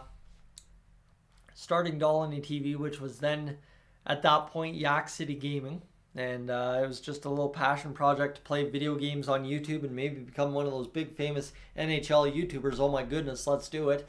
And really, NHL didn't really pan out to be the big ticket item for me that year. In the spring, though, I caught fire with MLB The Show, and ended up having a pretty good launch weekend, and then ended up going up to Grand Prairie to call the Alberta Junior B Provincials that Easter weekend, I think it was, kind of almost around that time. And from there, came home grinded away on MLB The Show. Really didn't know what I was doing. Really didn't know where I was going at that point. And it just kind of was a meandering channel for up until Dolynny TV came around. Kind of hung around with the NHL 17 Edmonton Oilers franchise. You can look back. That has a lot of views, my friends. That Edmonton Oilers franchise mode, which has 80 plus episodes, and then proceeded to right around that time to post my first official Edmonton Oilers video way back when, the top 3 Edmonton Oilers I'm looking forward to watching this season. That's a gem of a video you can go back and watch. My goodness, what a wild ride that one was. Then it was the next few years still doing the NHL, the MLB, and then came the summer of 2018, I guess you could say. I was looking at making a life change, right? Moving down south from up north in Cold Lake, and I came down here to just outside of Calgary, and for some reason, something about the Oilers was clicking at that point. I'm like, oh, maybe I should invest a little bit more time in this. And then there was a video that I did titled Mikko Koskinen, the new Edmonton Oilers starter. And from there on out, it was a very clear path where we were going, what I was doing with the channel. Dolynny TV started successfully from there.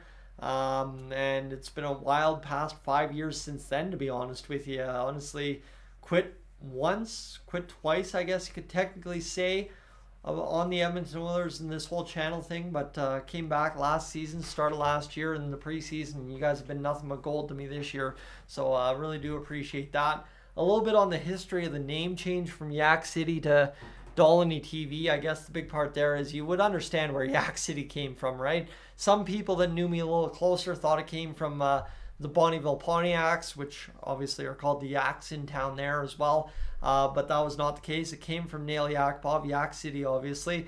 And it was something that I was very passionate about, was the hockey player Nail Yakupov. And once he was traded, I'm like, he's not part of Edmonton no more. Channel ain't called Yak City anymore. And that's when we made the change to go to Dolynny TV. And that's where we're at, right? It's been a long past, I guess, over 7 years now as Dolynny TV, and we've seen some pretty big success there. And now, crossed 10,000 last January, and looking to maybe eclipse 15,000 by the end of this year if the World Juniors go according to plan. So it's been a pretty solid 10 years. Done a lot of growing up in those 10 years, I'll tell you that much as well. It's been kind of wild to watch myself grow over these past 10 years, but that's where we find ourselves right now, is going into year number 11, I guess, this year. Crazy to think on that front. All right, friends, where are we sitting here? We are rolling through the now 7 o'clock hour, 7:36 on the dot. And weird going that we had 736 views this hour at the same time. Okay. All right. That's where it's at. As we go right now, though, friends, just to say where we at in terms of watch time. That's something I'd like to look and see, as we're at 4.75. How about that? 170 hours. So we should be able to eclipse 200 by the end of the second period. That's not too bad at all. And friends, in terms of what the next 10 years brings, again, your guess is as good as mine. I've worked in media for a local small town outfit in Cold Lake, Bonnyville from 2017 to 18. I'll tell you, that was a not such great experience for a kid that didn't necessarily have his bearings about him, right? That's my problem, not really theirs. I didn't have my wits about me. I didn't have my bearings in the real world about me, and I chose some really bad choices at that point. So yeah, you know what, tough go, but I've been a play-by-play voice for a team. I've done social media for a team. I've done back-end YouTube for a team. I've done pretty much everything there is to do when it comes to junior hockey at the not major junior level. So really, when it comes down to it, I have no desire to do really much more than this. This is a pretty sweet little gig. I mean, the fact that I can sit here live stream out of my basement and have 146 of you listen to my play-by-play of the Edmonton Oilers. I know what the listenership is on 630 Ched, but even though I have a broadcasting diploma, I have 10 plus years of experience in the field, technically speaking. Guess what? I am, at the end of the day, just some guy. And that's a pretty cool thing that 146 people right now with you allow you to sit here and talk about the Edmonton Oilers night in, night out. It's something that I really do appreciate quite heavily nowadays. So I love it. But friends, I'm hearing some of you saying your TVs went out. That's not good to hear. That's kind of a rough start to the second period. We're just on commercial break here before starting said second period. And right now, as we see, we've hit 13,200 subscribers, so don't mind that at all. That's a good little get to start this hockey game, that's for sure. And let's go do this. Friends, 1-1 between the Islanders and the Oilers. It's not a bad game so far. We'd like a little bit more, though. We'd like the Oilers to explode and get us some offense, possibly. That'd be a nice little get. Franchise players with Indigenous roots in Oilers history: Ethan Bear, Shane Corson, Scott Ferguson, Grant Fear, and Sheldon Surrey. The New York Islanders: Aaron Asham, Craig Berube. There's a whole ton of names on there I wasn't able to get to, unfortunately. Gene Principe is actually on the desk here with Shane Peacock right now, member of the Enoch Cree First Nation, talking with Gene Principe, who's growing it. He's growing it. Yes, indeed. He's growing the mustache heavy. So we'll see what happens. See, these are the comments that get me going here, Rick. Friends, to those of you that, I think in the playoffs, a lot of us over time have come accustomed to syncing up Jack Michaels with our TV feed. But Rick, thank you so much for saying that this evening. That blows me away. Syncing up me and so that my broadcast is in sync with the play on the TV. That's pretty fantastic, friends. Again, that's the other side too here. I'm doing this on about a 40-second delay. By the time I'm doing it live on my TV, I'm 30 seconds behind the TV feed. Then add on a 25 to 40-second delay for the Edmonton Oilers. Basically, me to get it on YouTube. Yeah, you're looking at a minute and a half behind, but here's Leon Draisaitl losing the face-off off the center ice draw. We're off and underway here in the second period to play. Stuart Skinner has it hop off his stick. Darnell Nurse, good awareness to get down low on that puck as quickly as it hopped off of Skinner's stick. This one, though, a backhand flip by Draisaitl. Now across, Nurse looking for Draisaitl again. Couldn't get it through the middle, and here the Islanders transition back the other way across the Oilers line. Perfect little area pass. The Islanders looking to inside out that puck there through the middle of the ice in the Oilers zone. Couldn't do it. A couple Oilers players go down on the ice. Here's now Draisaitl picking this puck up. Couldn't handle it. Off the pass from Evander Kane. Zach Hyman driving down deep into the far side corner. As in Leon Draisaitl now picked up by Evan Bouchard.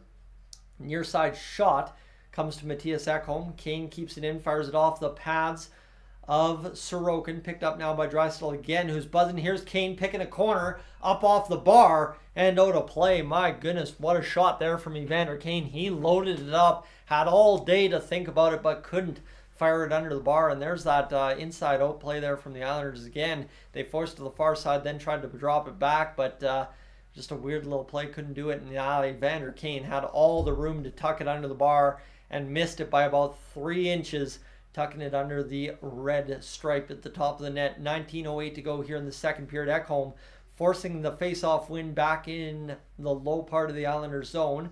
Near side corner, left wing in the Islanders end. Nugent Hopkins poking at it. He frees it up. He's been a little honey badger all day on that puck, kind of like that old Kyler Yamamoto guy we used to have around. Puck's flipped up and out of play. We might have another face-off in the Islanders zone, judging by where everyone's lining up here. We're a $1:09 into this first period, which seems a little bit weird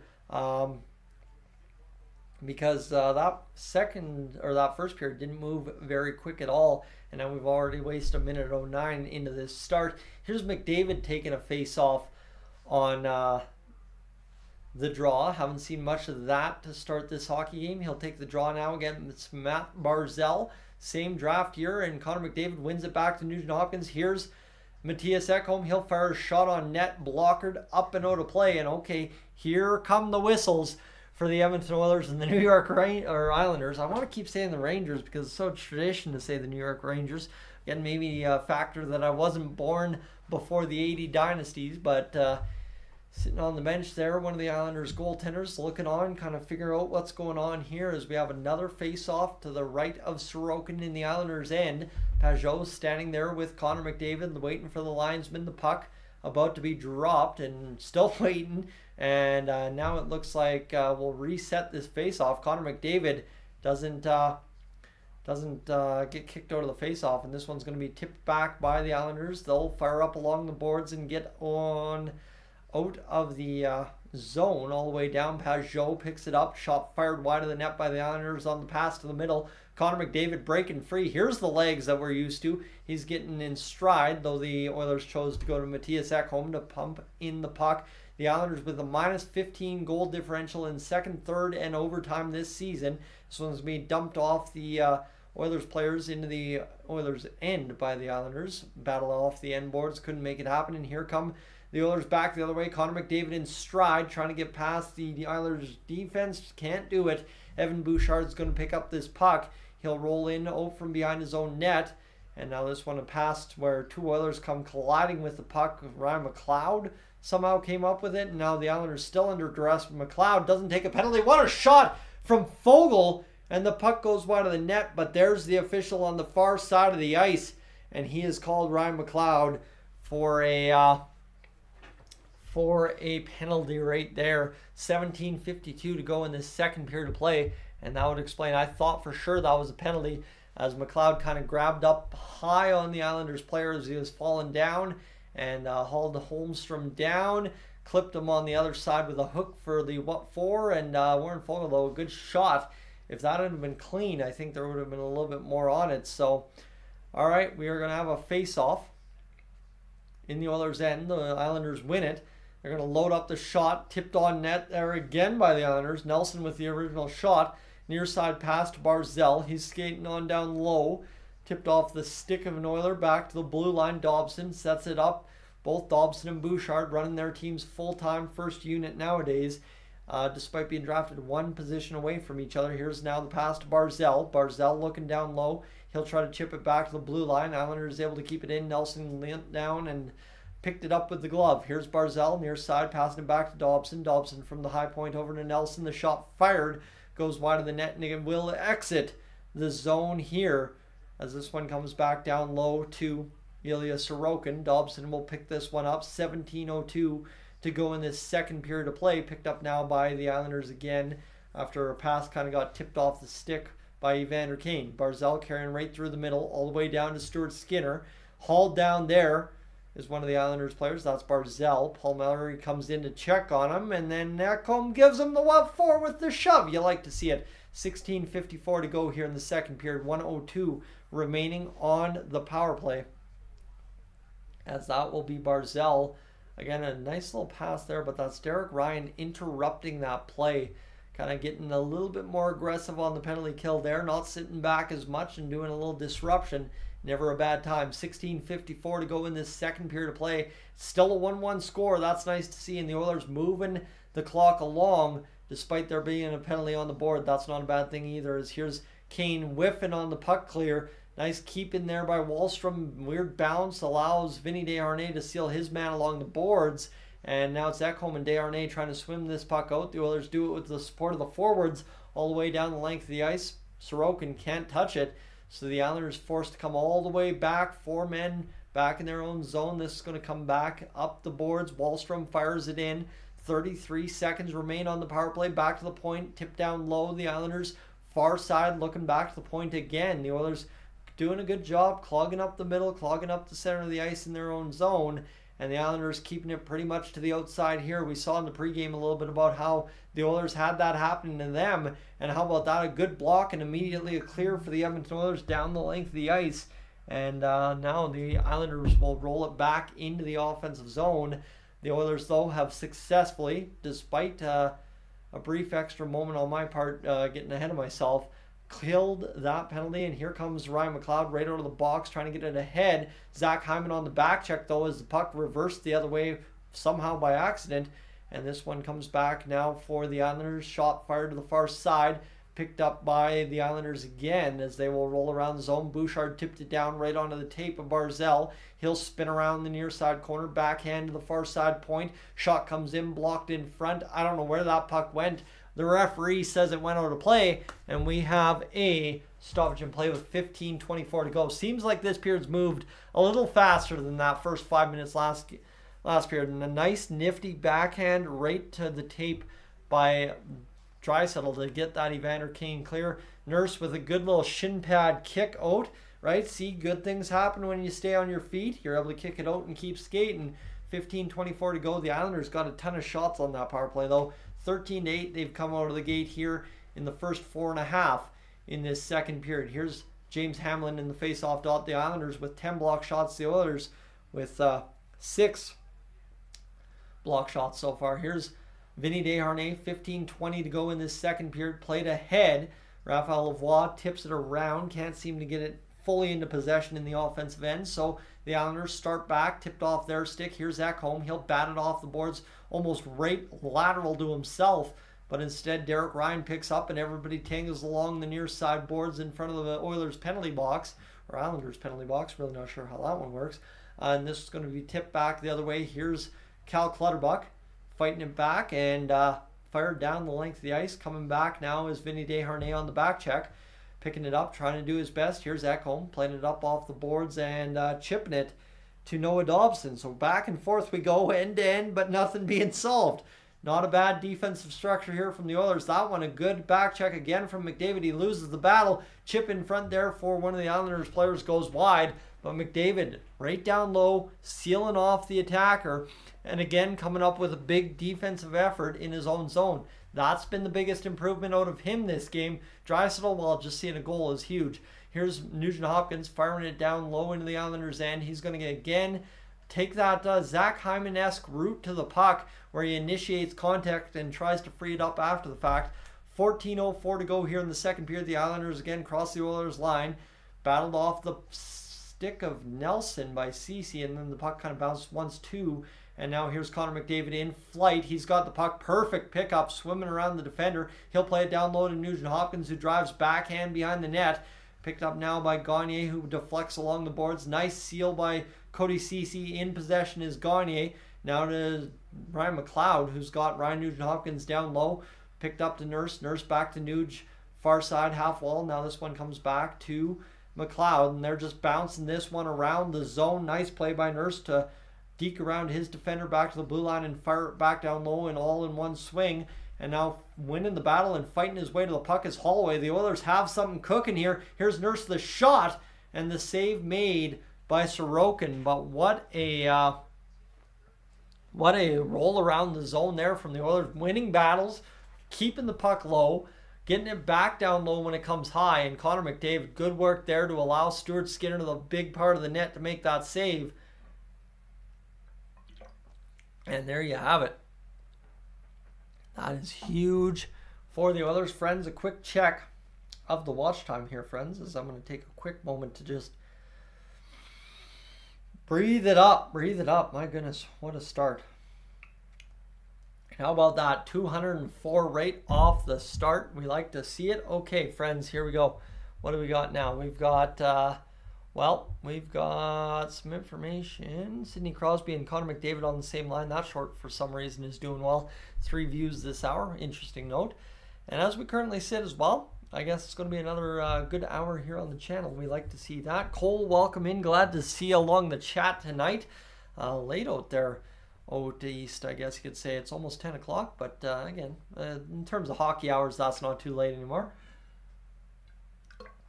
Andrew, good evening to you as well. And Friends Chaos, welcome in. And I don't think I'm missing anyone else. I don't think so. Jug, welcome in.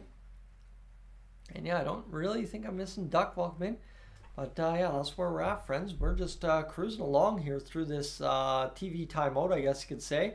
Laura, good evening. See, that's why I keep saying good evening to everyone, is there's always somebody else coming into the chat as we are just getting things kind of rolling in this second period. What do we have had gone? Just about 7 minutes so far. Not too bad, friends. Again, if you haven't hit that like button on the stream, make sure to do that.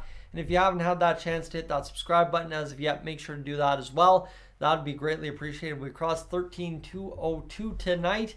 Would definitely be nice to finish off the night 13,220 or somewhere there. Keep pace with how the past few days have been going, I guess you could say.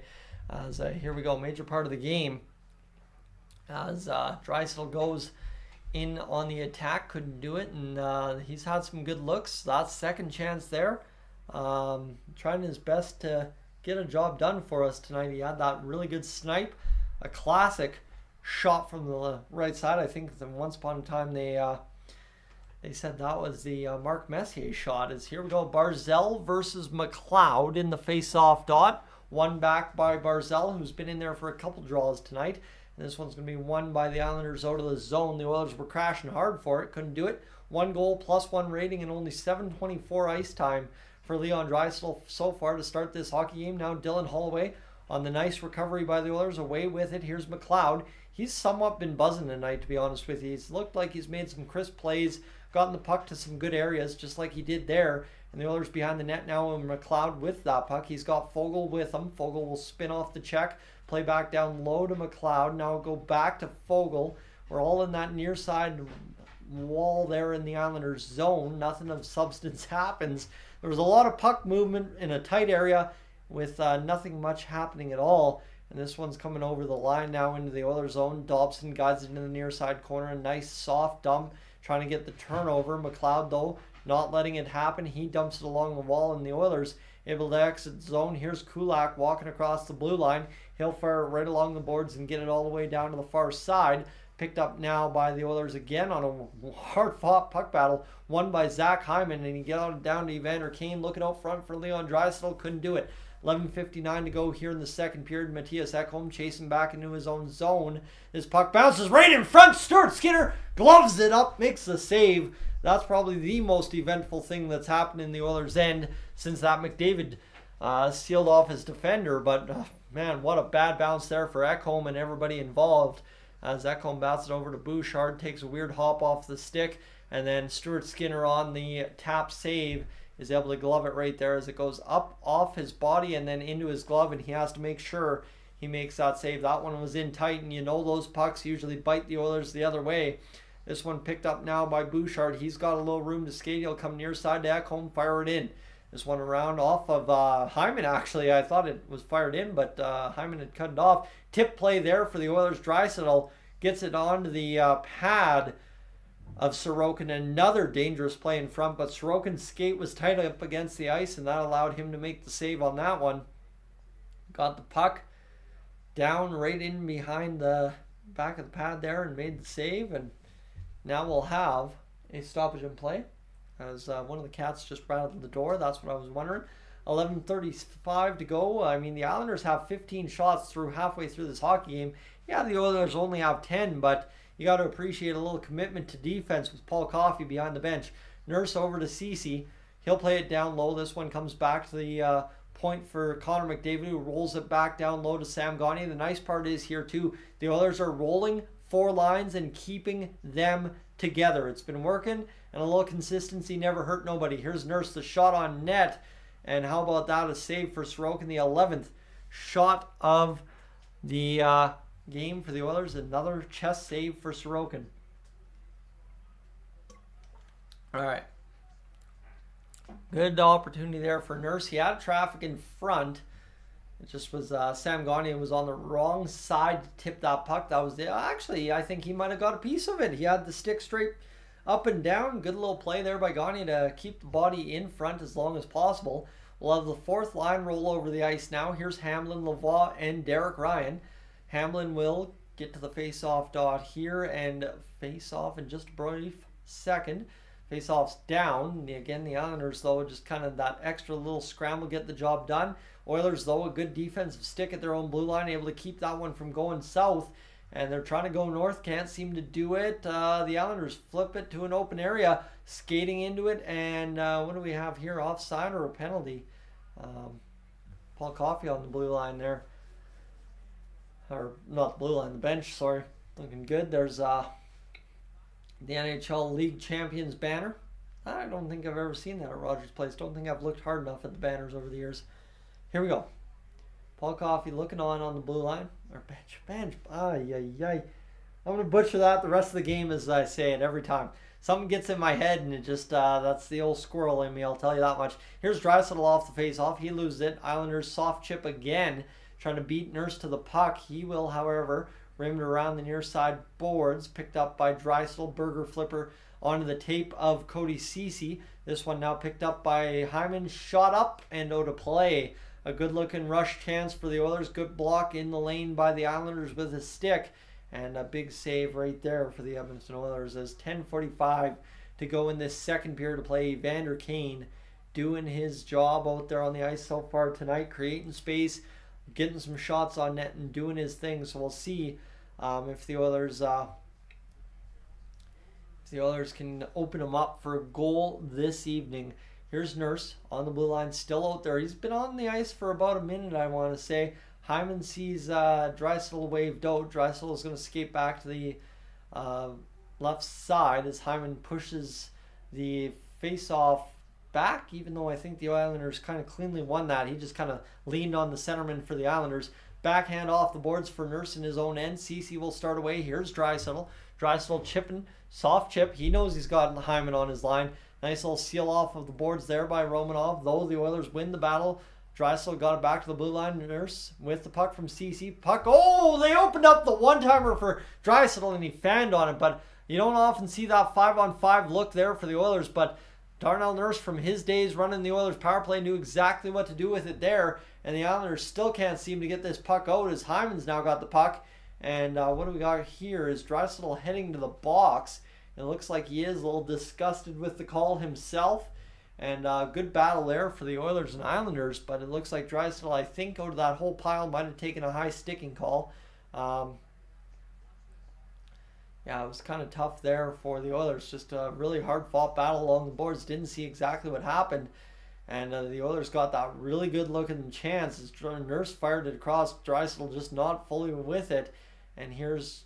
Oh, no. Whew. Actually, that ain't a high stick. Oh, my goodness. Draisaitl absolutely threw it. Cross-check into the legs.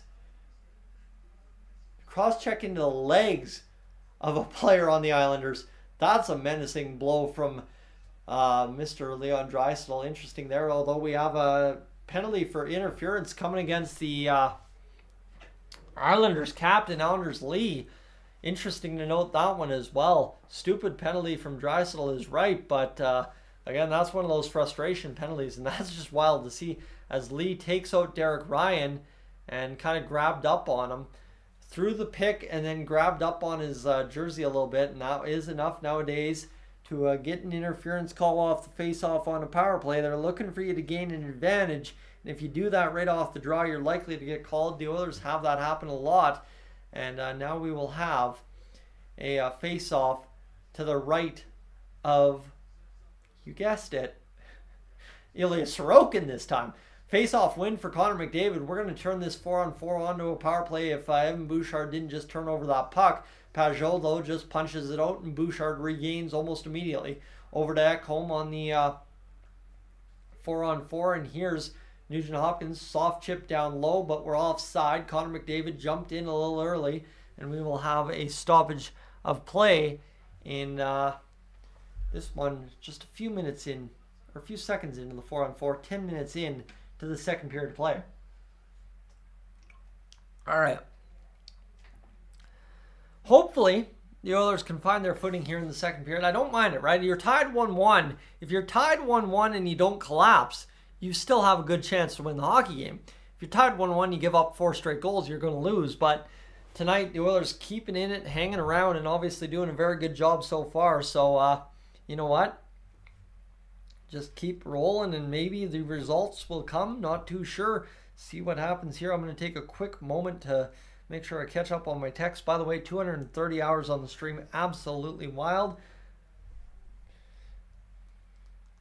And there we go. Let's quickly text back. And let's see. Game going good. Whew. Take a moment to breathe.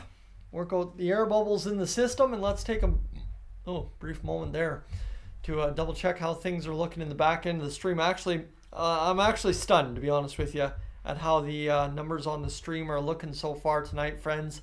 Not usually accustomed to seeing the stream numbers this high during a regular season game, but that appears to be where we're at this evening. Things really coming together, so hopefully it all is working out and comes together for what could be a special night on the channel yet again. As it's been solid so far. Yeah, I think I've stammered a bunch about nothing, and we are good to get on track for this second period. They're showing Paul Coffey out there in his Oilers jacket, talking to the defenseman, talking things over, working things over with Evan Bouchard and the crew, Vinny Desharnais. I think the biggest progression we'll see out of anyone right now is Vinny Desharnais under Paul Coffey, a guy who Desharnais's got a sneaky good shot. Little less foot speed than most of the other defenders, but again, a big body out there, and I think Paul Coffey might just be the guy to unlock Vinny Desharnais's full ability. This one, Ekholm over to the far side, picked up now by Nuge near side on the pass across, and the Oilers across the Islanders' blue line. Here's Bouchard at the point, tries to hit Ekholm in stride, doesn't work out. The Oilers trying to roll this around the offensive zone still. Nugent Hopkins was able to play it down low to McDavid, though McDavid returns the favor a little too far. There's the Honey Badger mentality again from Nugent Hopkins, getting the stick on the stick of the opponent and knocking the puck loose for a brief moment. Nothing happening here as this one comes back to the point. Fired up by Ekholm, who will try and rim it around the boards to an open man. He's got Bouchard, the defenseman, activated here on this shift as they allow the forwards to change. And here's McDavid in behind. Pass in front. Fanned on by Zach Hyman. Looks like it might have hit a stick and knocked the stick right out of Matt Barzal's hands. And this one picked up now by the Islanders back the other way. Barzal across the blue line. He'll skate. We're 4-on-4, by the way. That's why we saw the defenseman so activated, I guess. And how about this? Oh, the Oilers just misguided a puck wide of a man in front that at the center of the ice could have had something going here. And a minus 19 goal differential for the Oilers in the second and third period. Man, they need a bunch of goals here late in this hockey game. We're in the back half officially now. Darnell Nurse carrying ahead. 4-on-4 for the next 18 seconds. Play in front. Can't find the stick of Kane. The Oilers able to keep it in. Ceci, a nice little flip rainbow pass to get it under the near side boards. And then the Islanders, though, regroup and back the other way they come. Here's Nelson across the line. Open lane. Shoots the puck. Misses wide of the net, though, and it'll come to the far side corner. Picked up by Darnell Nurse. 8:02 to go here in this second period. And here's where my eyes start giving me grief again, isn't it? As the Islanders get the turnover at center ice. Picked up by Anders Lee, who's now out of the box. The shot fired. Stuart Skinner didn't handle it clean, but it went wide of the net nonetheless on the save made, his 15th of the game. Nurse knocks his man to the ice. And remember here, too, the Oilers have given up 16 shots through 32 minutes. That's pretty good hockey for the Oilers. Blocking another one there off the tape of Draisaitl. Nurse blocks the pass in front. Pajot picks his pocket. Tries to drive to the front of the net. The Oilers getting a little bit underwater here in their own zone. That one, though, able to work out. Kane can't get the tip off the boards, and this is going to be flipped back into the Oilers' end. Picked up not an icing call, sorry. Nurse took his time getting there. He knew he had time. That's why he faked the icing call, I guess you could say. And Fogle will dance around his man and will come back the other way. Picked through the neutral zone by Fogle again. Near side pass to McLeod, who dumps it around behind the net. Here's Holloway flying in there. That's usually a Hyman kind of move, though, from Holloway. Everybody's kind of adopted that hard-working Hyman mentality. Pass in front, goes wide of the net. The Oilers buzzing. Third line working hard in the Islanders zone. This one played there by Dylan Holloway. He will play it down low to Fogle. Bounced off the boards. McLeod knocked off the puck briefly by Aho, though incoming is Kulak to keep this puck down low. And now Kulak's caught up ice, though a good play there by the Oilers to disrupt, allowing Kulak to get back into position. And now Kulak from the pass from Desharnais bounces it ahead to James Hamlin, chipping ahead now to Derek Ryan. Ryan will tangle along the boards. Lavoie in the trigger position. If that puck comes free, he now squirts down low to try and get in that corner to find that puck. Working hard, looking for it, not getting much out of it. There's 6 players piled up in the corner. Lavoie comes away with it. Now the shot drifted towards the net, hops up over top into the near side corner. Hamlin flips it over to the right wing where Lavoie's got it. He'll battle his man, initiates contact again. We have seen a lot from these Oilers that is very Zach Hyman-esque this game. Very impressive mentality for the Oilers. Work for every inch of ice you gain, and you will be rewarded. That is seeming to be the mentality tonight. The shot from the Islanders drifting down in behind the net. Barzal's been, since that first moment of the hockey game, pretty much swallowed up. Dobson pass to the middle, cut off by Bouchard. Quick stick in the lane. Lavoie fires a quick pass up ahead to Sam Gagner down the left side. The shot, Sorokin the save. Gagner thought he had a little bit more time, hustled up the shot, just a quick moment, and unfortunately unable to solve Sorokin on that one. Shots are at a premium in this hockey game, and Gagner saw the stick coming, tried to put it under the arm of Sorokin, but he was standing tall on the edge of the blue and made the save nonetheless. Good save there for the New York Islanders, who haven't really created much themselves, so they need a little something from their goaltender, and they were able to get it right then and there. So here we go, friends. We're into another commercial break. I'll send you quite quickly a commercial, and then for those of you that don't get the commercials, or you're on the YouTube Premium or whatever the case, if you'd be so kind to consider hitting that subscribe button here on Dolynny TV, that would be greatly appreciated. Today, celebrating 10 years on air here on YouTube as one part Yak City Gaming, one part Dolynny TV. Majority of it as Dolynny TV over the years, though. And this Edmonton Oilers thing continuing to get better and better by the day. Let me tell you, it's more and more fun. The more you know, the more you learn, the more everything we see this franchise go through. It's been a heck of a past 5 years covering it, and looking forward to the next 10 covering it, and maybe some life-changing, life-altering courses of action here over the next 10 years. Who knows? All right, friends. Let's see what we got going on here as we are approaching a quick grand total on the watch time here. This is going to be sounding insane to me here right short, but just to say 5.1, how about that? 250 hours watched on the stream, so we continue to buzz along this evening. A good period so far, and let's see what we got going on as we are going to go back to the old YouTube machine. Leon Draisaitl just chopping at the legs, that's for sure. Leon Draisaitl definitely a kind of hard-hitting guy at times, and ended up taking a cross-checking penalty there, a tripping call though on the New York Islanders player. So here we go. Let's have the face-off.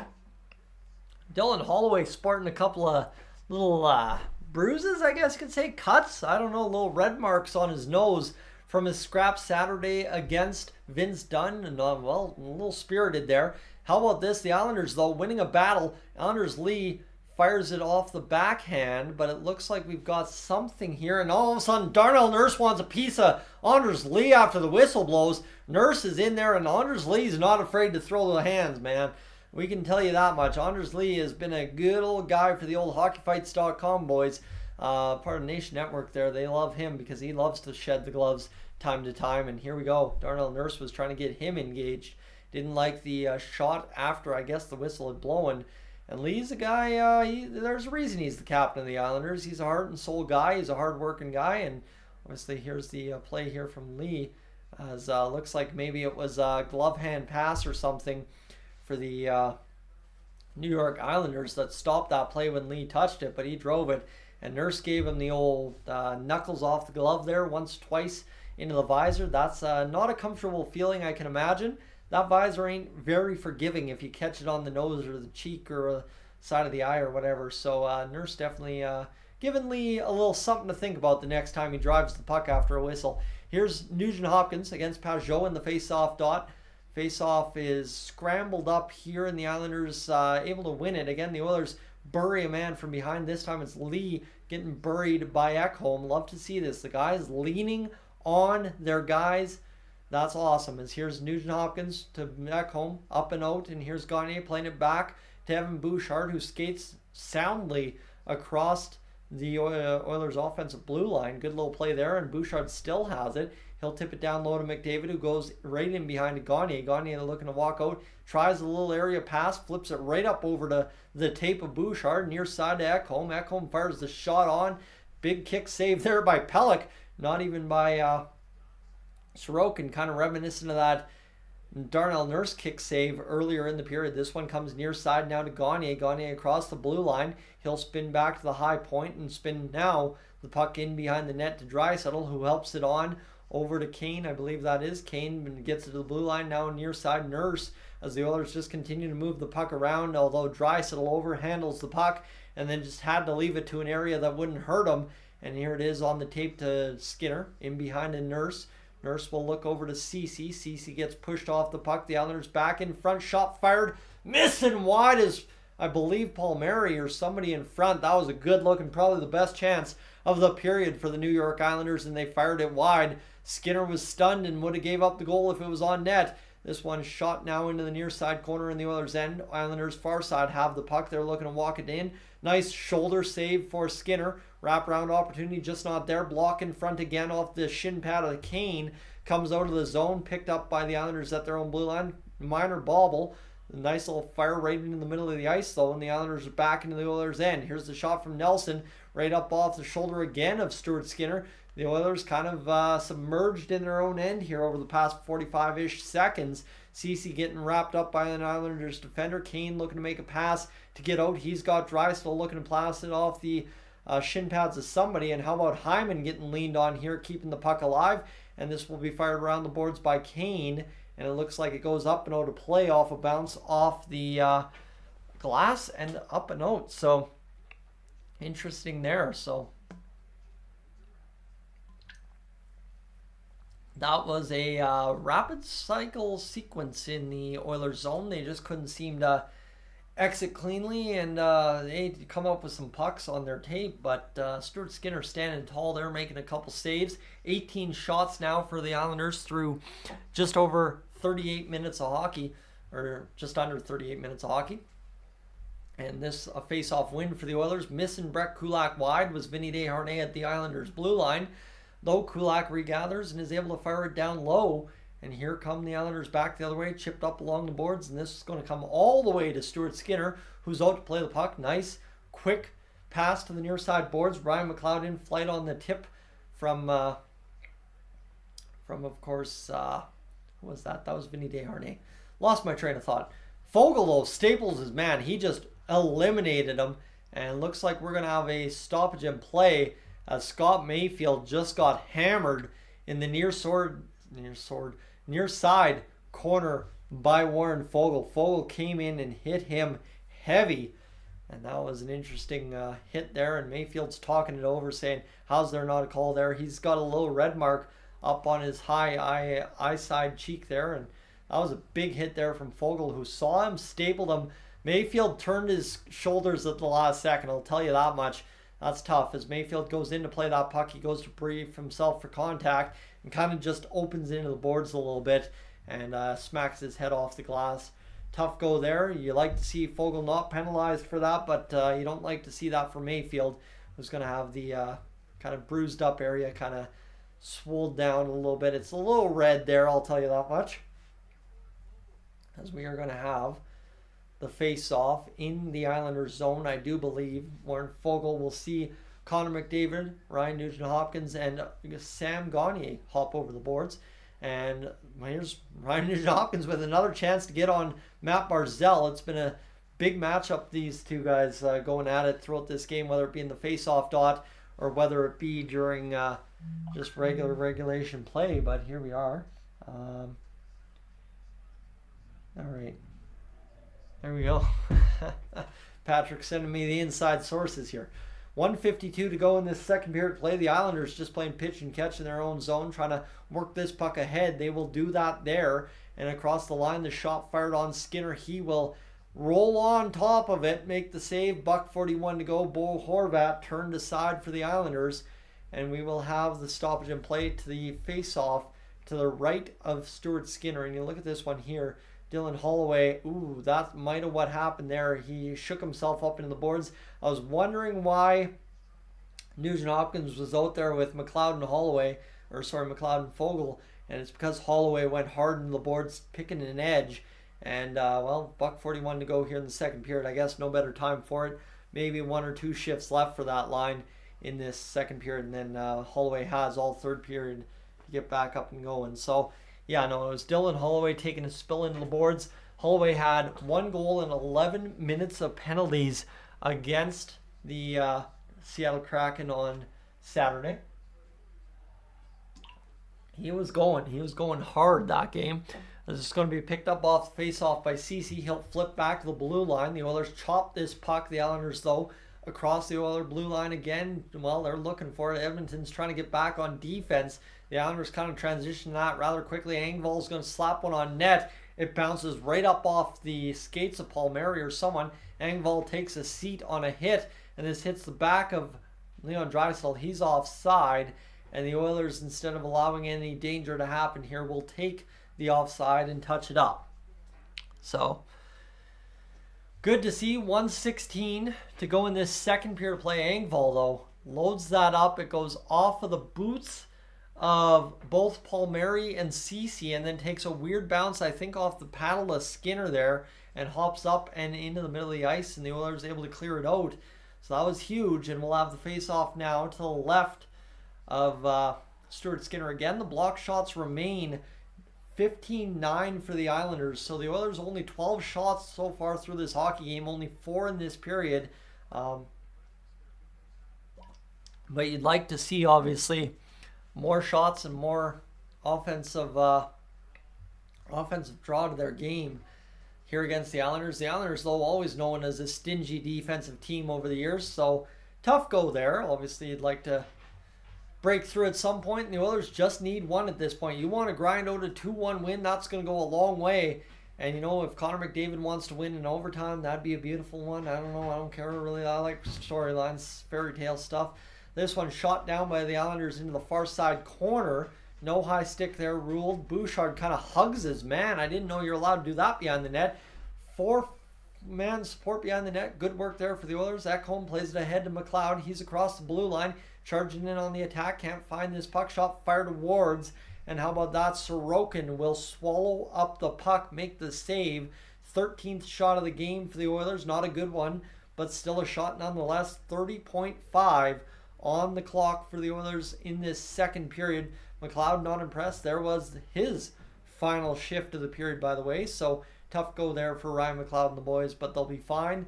As Kris Knoblauch quickly talking it over with them. And Ryan McLeod sitting there listening. Yeah, coach, I got you. Thanks for the words. The Oilers win the faceoff. Near side, here's Nurse dumping it down low to McDavid. Weird bounce off the end boards off of his tape. And here's Nugent Hopkins trying to win this battle. Instead, it's Gagne who's... Or is that Gagne, or who is that down low? Is that Draisaitl out there? Did they load up late in this second period? I think they did. I think they've got the big boys on the ice right now.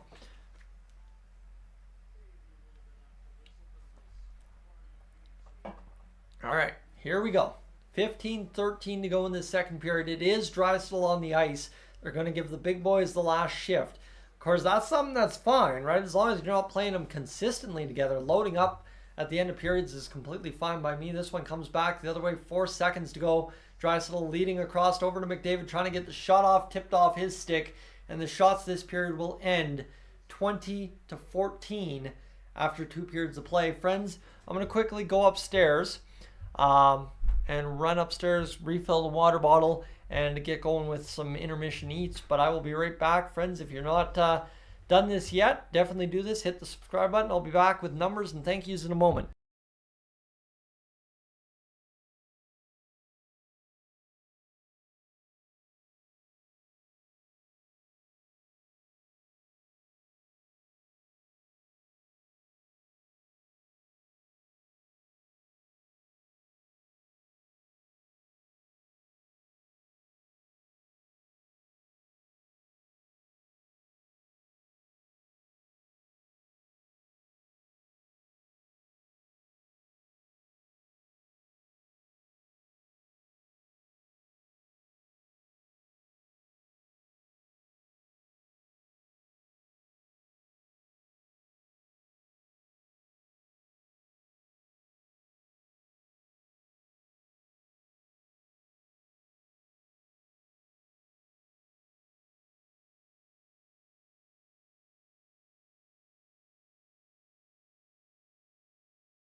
All right, friends. Little quick snack break there. A little granola bar in me. I didn't go up there and enjoy the regular old game Oreos as we normally do because I don't know, didn't feel like it today for some reason. But friends, welcome aboard.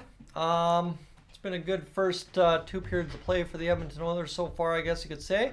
Hopefully they go out there and decide to win this hockey game. That'd be a nice finish for us if we could do that. It's 8:26 at night, so there is actually even potential of hopping on the OG Fortnite tonight and ripping with the old boys there. So see what happens. But yeah, there you go. I didn't know that. Hey, you just don't know Dolynny TV well enough. But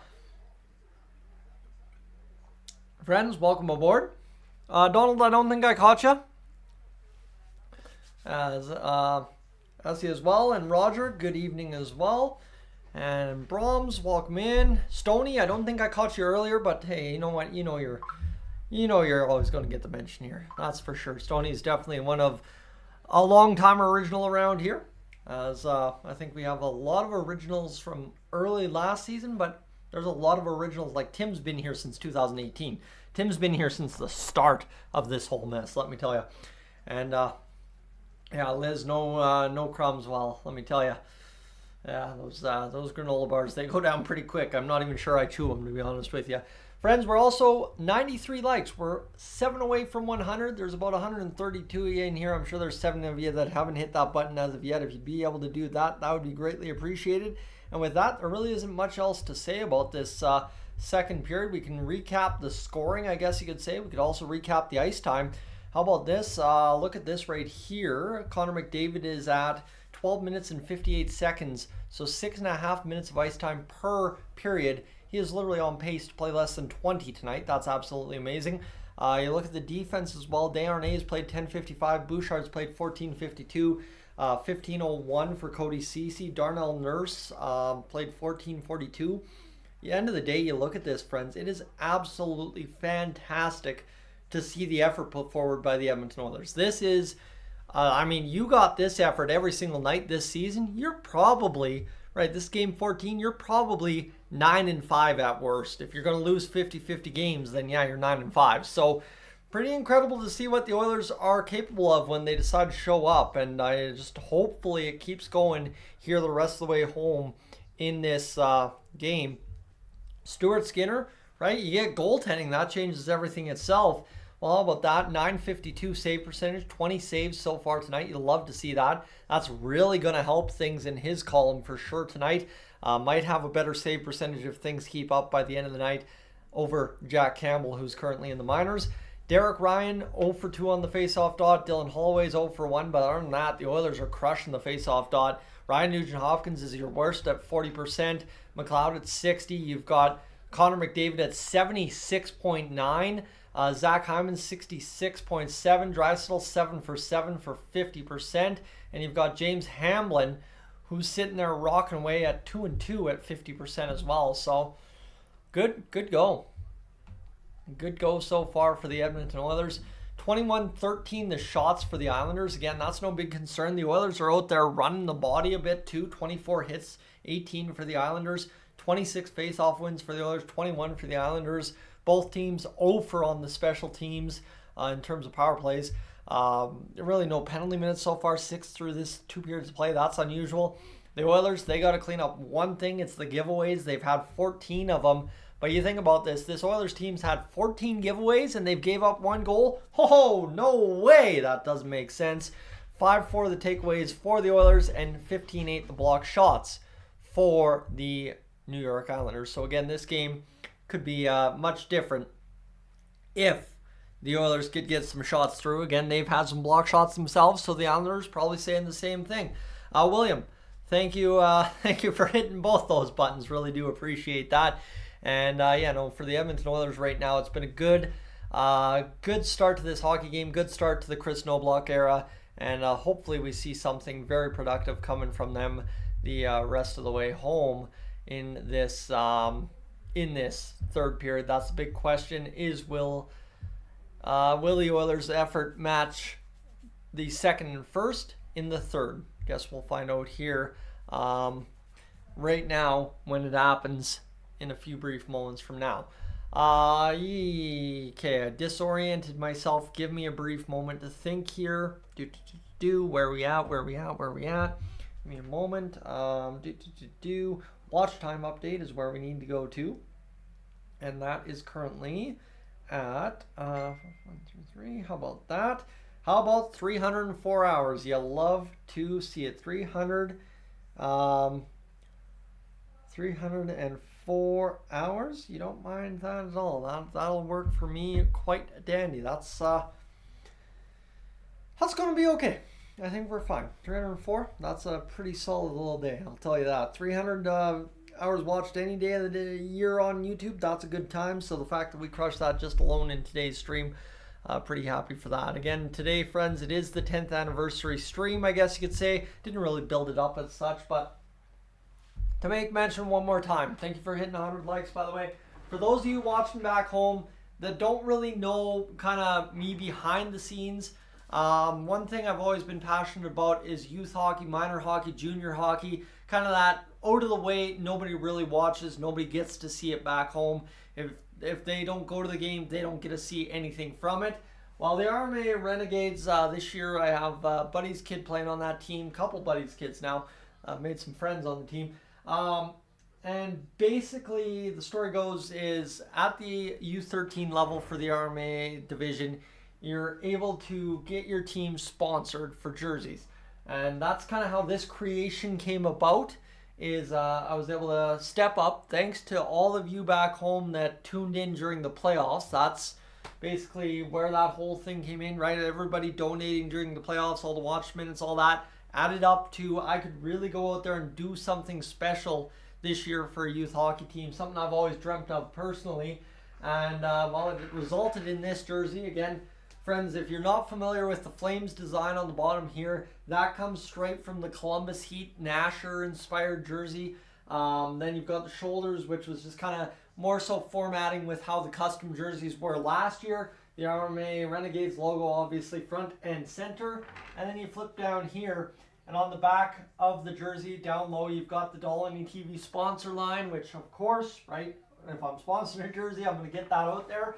And then you come back here, I'm rocking number 13 in honor of 2013, as you saw. Patrick from the Oilers Fanatic rocking the Fanatic 20, which I guess depends how you ask him. When do you start your channel, Patrick, versus when do you upload your first video, Patrick? And it's two different answers, 20 and 21. I might be at fault somewhere in there. Let's just not get the security footage from Ice District Authentics on the home opener day. But yeah, no. So both of us are kind of rocking some merch now that shows off the old history of our channels. Mine hitting 10 years this year, so that's crazy enough. But again, that jersey that you see hanging up over my left shoulder tonight is thanks to all you back home who watched during the playoffs, continued around, stuck around with me during the summer, and have turned up the ante here in early November. I will tell you, last year, November was by all means absolutely my worst year of the hockey season, to be honest with you. It was an ugly season. And, well, at the end of the day, this November, it's been quite different. The Oilers are uglier than they were last year, but there's a lot more to talk about. And that's obviously resulting in great things happening so far. So I look forward to maybe finding some other things to do here in a little bit. Magic, thank you so much for the dono as well. The super chat, as that's called. I know a lot of you do the super stickers, but thank you, Magic. I really do appreciate you and everybody else for being around as long as you have been. I mean, it's crazy to think that it's been 10 years, and it's crazy to think I've had some of you along for the ride for the past 5 years, even when I did step away. Harshan, welcome in. I saw your name earlier, didn't catch you. But it's been awesome. Jack, I didn't catch you earlier as well. Scout, just tuning in. And June, welcome in as well. So here we are right now, friends, going through this intermission. Right now they're talking about the Hall of Fame class. Jester, hopefully we can say we're streaking after this. Yeah, that's exactly. Tonight is all about getting on that 2-game win streak and going out there and doing some good things. And obviously we've done some very good things to start this hockey game. We're tied 1-1. We've given up 20 shots. There's nothing to be ashamed about when it comes to this Oilers team 40 minutes into this hockey game. So I'm pretty impressed with how things are rolling. And we look it's interesting start to the hockey game, right? It's good first 40, but it's interesting given what we've said. All right. Let's keep rocking, friends. We're going to quickly go review the old Twitter machine here and make sure there's nothing we're missing. I don't think there's anything we're missing. Yeah, I don't think so. Bing, bang. Just a whole bunch of Hall of Fame stuff.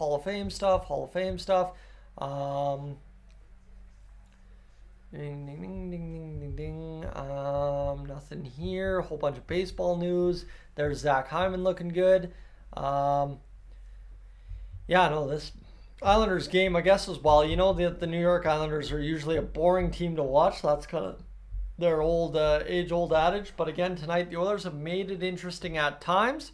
So we'll see what ends up happening here for us the rest of the way home. As hopefully the Oilers come through and decide to win this one for us. That would be huge, absolutely. Patrick, welcome in. Not Patrick from the Oilers Fanatic, actually Patrick O'Connor. And yeah, we're just hoping to get things going here in this third period. I think we're about ready to start things off here, so we should be ready to rock and roll in a matter of moments. And friends, what I'm hoping for is sooner than March. There's potential talk about Dolynny TV doing a March hockey broadcast live on location from a rink, full play-by-play with yours truly. But for now, what I will tell you is at current, I would love to get down to a hockey rink for a weekend sometime, maybe in December, sometime just after Christmas in January. Call some hockey and do something a little live on Dolynny TV. I've already done one broadcast on Dolynny TV this year, actually out in Vulcan. Unfortunately, with just how minor hockey organizations and rules work, I can't exactly publicly broadcast it. It's more or less just for game film for the coaches. So that's kind of how we skirt the rules in some of the rinks. But currently, it's something that I would love to try and go out and get a little something extra going for you on the side other than just this whole Edmonton Oilers shebang we got going on. So, Vinny with the question of the night, why is this break taking so long? Yeah, that first intermission was long. This second intermission is just as long right now. So, we'll see what happens here as go to the ODR. Oh my goodness! If we had the ODR content, I think we'd need the on the bench boys out there because that's their whole game. Here's the Turtle Island. Oh my! Like look at those things. Those are beautiful. To be honest with you, the Nugent Hopkins and Draisaitl jerseys, absolutely fantastic. We got the boys on the ice right now, and we are about ready to go. Shannon Dunfield, the chair of the Indigenous Sport Council of Alberta, currently with Gene Principe on the desk upstairs in the Sky Lounge. Chatting things over. Obviously, it's going to be a big third period here for the Edmonton Oilers. I'm glad we get a few moments just to see them mulling around on the ice kind of thing and hopefully see them get out there and do their thing. Hyman, Kane, Draisaitl, Gagner, and McDavid kind of all sitting there around 12 to 10 minutes this game. I don't think anybody even has 13. That's a beautiful sight for us. That's awesome to see that a coach comes into a game talking about what he's going to do and sticks to it right out of the gate. That's a huge get for the Oilers, and obviously if they continue to do that, we're going to be much better off for it. And Tim, to your answer there, will the Oilers sacrifice some offense for defense lead to a W? Well, let me put this way. Do they get a power play more than 4 seconds in this third period? Because if they do, I think the answer is yes. Glenn Gulletson, obviously with a new voice on the bench, a little bit more creativity allowed by maybe Paul Coffey and a little bit more creativity allowed by head coach Kris Knoblauch, might just reignite this power play and go on another run. Who knows what happens here? Connor's looked a little bit more like himself, a little bit more engaged. You know, when Connor's taking the body, when he's moving his feet, not necessarily with the puck, things work out pretty well. So Ozone possession after 1 or 2 periods of play, 9-13 for the Oilers. They've been working the boards. They've been rolling around, passing the puck around. So hopefully this works out for the Oilers here in the third period. Again, a power play I think is what does it right here. All right, this one comes up off the boards, fired down low, and 13 seconds into this game, third period, we have an icing call, and that's what you like to see. As we're going to go for a face-off in the New York Islanders zone. Sorry, friends, just getting the voice back under. Let's go here. And staying with it, Ken Holland doesn't make trades anymore. Ken Holland has no say. Ken Holland is a figurehead. Sorry to say. Draisaitl, face off. The Islanders queuing up what they're going to do here. Hyman comes over to the right wing side. The Oilers will line up, and it looks like Cody Ceci has crept down low a little bit here on the blue line. That allows Darnell Nurse to fire the shot right from the face-off. Blocked in front, and the Islanders will chip ahead. Engvall will tip in, and he will just knock it down low behind the Oilers' net. There's Paul Mary with this puck. Remember, the Oilers chased the lead of the Islanders, got it back to 1-1, and we've been 1-1 ever since pretty much midway through that second period. Drive to the net by Nelson, falling down, save made by Skinner, cleared out by the Oilers down the length of the ice. Sorokin out to play that puck. I couldn't have butchered that worse, and here we go. This will be picked up by Romanov, who gives off to Dobson. Dobson will look to steer ahead off the boots of McDavid. Turn over to Nugent Hopkins. Nuge chips it in all the way back to Sorokin again. Near side, chipped up off the glass, picked up niftily by Evan Bouchard, who got up for that one. Puck in front. Oh, McDavid just misses wide, fanning on a little bit of the shot there. He still tries to steer it to the corner. Hunter's freaking out in the near side corner in the Islanders zone. And this instead's punched ahead by the Islanders up over top of the blue line and scrambled around there near side. They are ruled offside, are the Islanders. Okay, stoppage and play. We like it. Dean, I didn't catch you earlier as well, so we're good to go. And Magic, you rub whatever you got to rub to have a good third period. And is this the first time the Oilers have come back from behind this season? Win against Flames. Win against Seattle. Yeah, it would be. It would be. If we win tonight, it would be. All right. This one to the far side corner, picked up now by Pajot. Pajot will flip around behind the net and now picked up by Anders Lee, who goes to the far side and backhands back behind the net. The Islanders pressuring here, looking for all kinds of pucks. Shot fired, save made by Skinner. Now picked up and fired down low by Aho. The Islanders still have the Oilers under duress in their own zone, going board to board around behind the net. And again, they'll do it once more. Picked up by Kulak. He fires it to the boards, and that was really it. As the Islanders steal another shot towards the net. Here they go, keeping it in one more time. Save made by Skinner. Didn't react to the rebound. Kicks out the actual rebound this time. And now Vinny Desharnais wins a puck battle. Turns it over just as he trips on the net. Shot again fired in front. Blocked by Kulak this time. And Desharnais will free that puck up. And it's a nice pass to McLeod over to Kulak, who skates across the blue line. He's got a little bit of juice left in those legs. He gets taken down. No call on the play. The ref keeps his arm down, so unless the back official has a penalty on play, Connor McDavid's going to steer in, shoot the puck. Save made by Sorokin. That was a heck of a drive by Brett Kulak right on net, and then Connor McDavid picked that puck up and took it for a little skate around the zone. You don't mind to see that.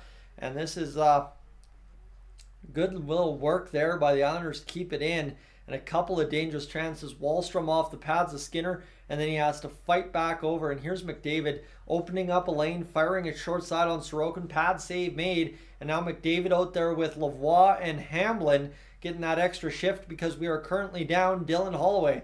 Puck fired in behind the Oilers' net. This is going to come to the near side corner, wrapped up there. Cody Ceci's got the man, but he frees up the puck, and Cizikas fires it around behind the net to Kel Clutterbuck. Clutterbuck near side pass, doesn't free up. Cizikas is going to get the puck on net. Blocked in front though instead, and the Oilers trying to get this out again. The Islanders though, all kinds of havoc. They're going to walk across the blue line, still in possession. Glove saved by Skinner, pops out of the mitt, and now picked up by McDavid in front.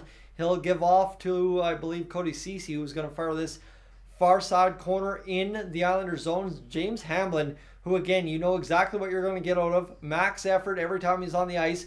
Fighting for that puck, wasn't able to get it free from the Islanders, who start out from their own end across the blue line of the Oilers. In on net is Engvall. The shot drifted just wide on the pass from Engvall.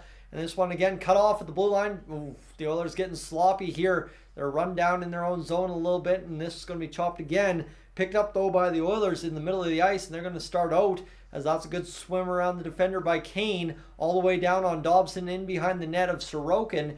Dobson ultimately wins the battle for the time being before the Oilers get a turnover. Hyman the shot, pushing it in. They think it's in, and it's a stoppage in play. Sorokin kept it 4 inches off the line the whole way, and we have a good drive to the net there by Zach Hyman. And number 18 for the Islanders, Engvall, with a leading pass to Nelson, who crept through the defense, just put it wide. And then this effort from Hyman, chips it on net, pokes it through. Wouldn't have counted if it went in, but he gets pushed out of the crease. And you like to see it. It was free. Sorokin kept it with the left knee out of the net. Engvall coming all the way back, pushing him out of the net. Chris, welcome in. And, wow, let's go. What a start to this third period. 16-11 to go in this third period. 24-15 the shots for the Islanders. The Oilers so far, they aren't going shotless in the third period. They've got 2 to show for it here in this one. Nice little turnover there on a poke from the blue line for the Oilers. Pajot gets tangled up. He holds onto the stick. No call going either way. Here's Draisaitl with the puck. Fires it back up. Bouchard's going to clap it on net. Blocked in front by the captain, Anders Lee. And this is going to be fired back in by Matthias Ekholm. Rimmed around the boards and backhanded in behind for Romanov, who will flick ahead. Cut off by Bouchard, though. The Oilers might get a second life here in the offensive zone. Draisaitl drifts one on net. Battle in front for it. Kane and Hyman looking for it. Sorokin had it all the way. 15:39 to go in this third period, friends. I'm slowing down here. It's 8:47. We should be done this hockey game before 9:30, which is nice. And then I can pretty much get up on to bed or maybe rip one game something online. Who knows? But, yeah, no, good little drifting shot by Draisaitl, looking for a lane to get that puck through. Almost did, but unfortunately no traffic in front able to bang it home. And we'll have a face-off to Sorokin's left. 15:39 to go here in the third period. 16 shots on net now for the Oilers, who seem to be coming heavy in this third period. Ooh, all right, here we go. We should maybe have the face-off in sometime, at some point. Here we go.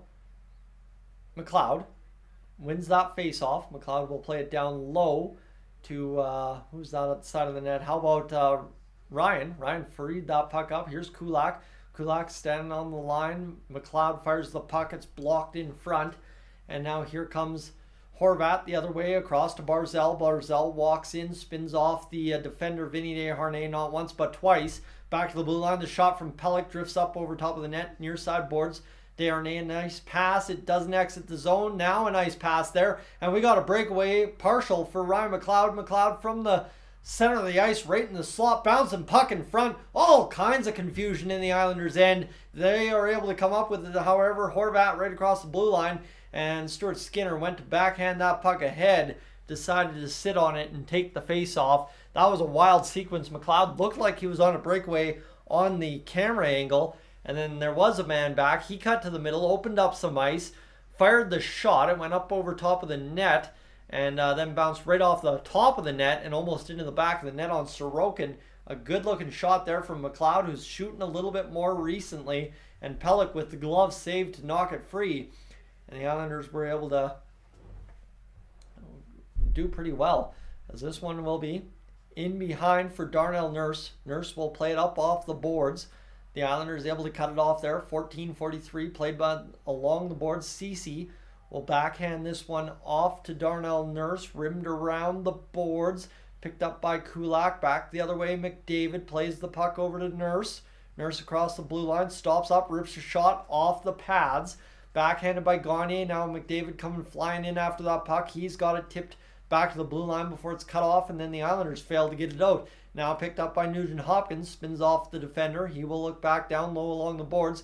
Gagne's got it far side, looking backdoor for Ceci in front. The Oilers try to play it back. Ceci tried to backpedal it to Gagne, couldn't do it. The Oilers, though, working hard here. I think they've drawn a call. Shot fired, save for Sorokin, scramble at the side of the net. We'll have a stoppage in play with 13:59 to go in this third period. But that top line, buzzing all night, really just got going there. We will have a stoppage in play, though, and potentially a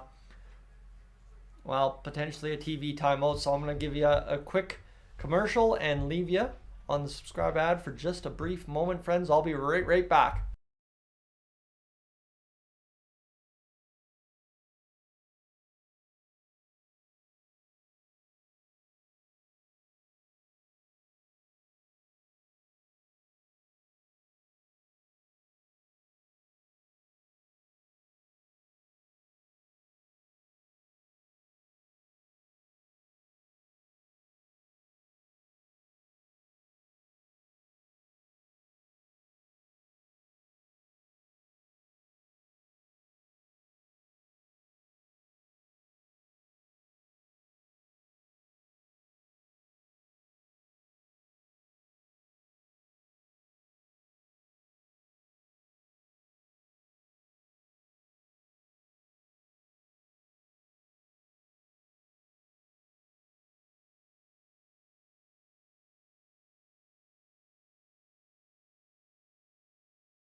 All right, let's clutch off the rest of this third period. What say? I say that's a good idea.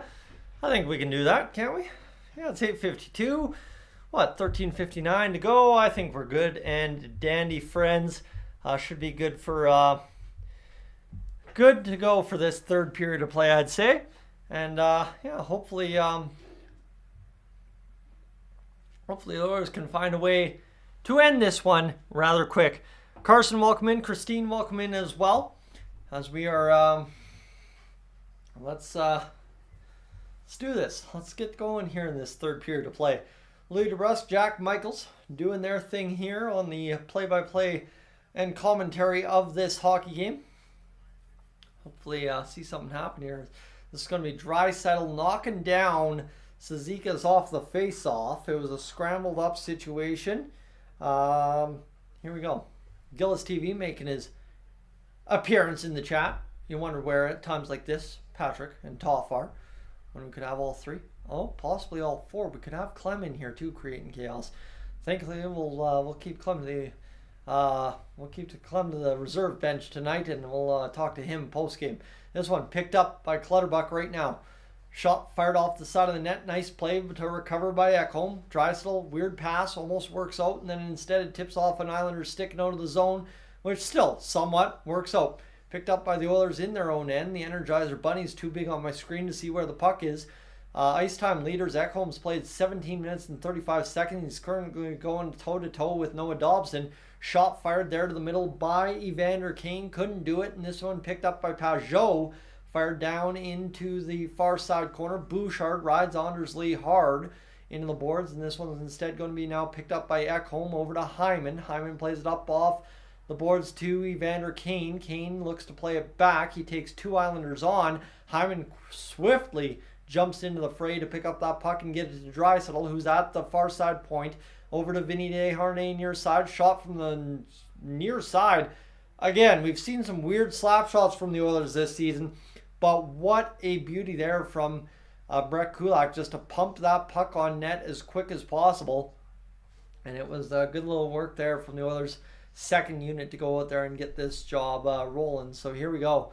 Face off to the left of Sorokin. 12:57 to go in this third period. So we've played 47 minutes of this hockey game. We got 13 minutes to decide it, plus whatever extra time it may take. McLeod on the face-off, scrambles it back to Desharnais.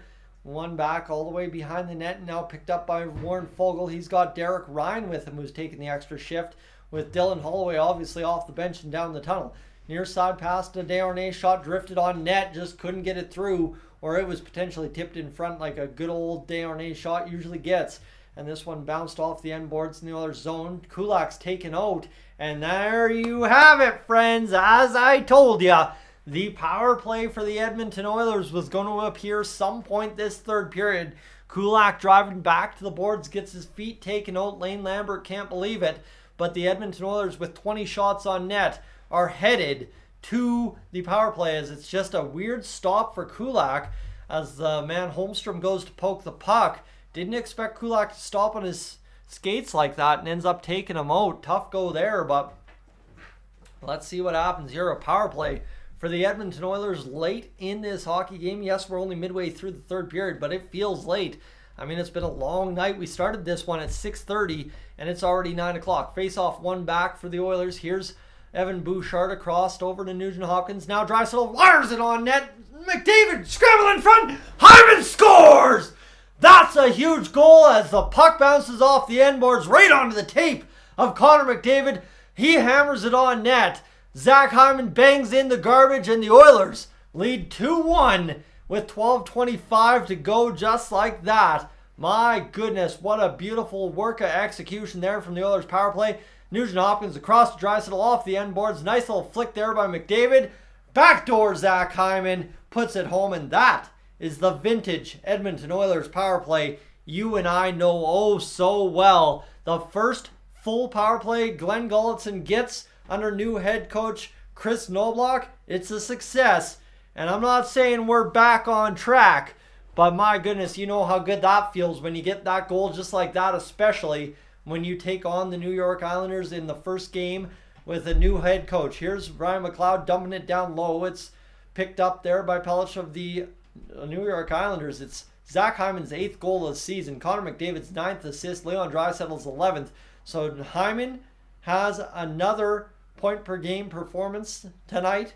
And of course, Draisaitl has 2 points. McDavid picks up another assist, gets on the score sheet. And there we go. We are back in business, up 2-1 after being down 1-0 very early in this hockey game. The Oilers have scored the last 2 goals in pretty much the last, what would you say, 50, I guess 48-ish minutes? Not too bad at all. Picked up in the neutral zone now as this one continues to roll around. I mean, we got 11:33 to go. We've almost played another minute since the goal, and there's really not much of substance happening here. The Oilers trying to get to the offense. Banged up off the glass and out of play. And it looks like we will indeed have a penalty to Pollock. And the Oilers power play is going to go strike possibly again here. The Oilers do the things right. Force the pressure. And look at this one from Pollock. A nice little burger flip out into the near side penalty box area. And he's going to go sit there now. But I mean, what movement from the Oilers power play. Just collapsed the Islanders right on net. Hyman's 1-on-4 down low, and he makes no mistake about putting it in the back of the net. 11:24 to go here in the third period of play. Delay a game penalty to Pollock, and we will have the face-off to the right of Sorokin here, as we like it here. This face-off's one back for the Oilers. Bouchard looking to pound this puck on net. Here's Nugent Hopkins back to Bouchard. Bouchard looking, surveying, top of the zone, over to Nugent Hopkins. Nugent Hopkins down low to Hyman. Bang on net!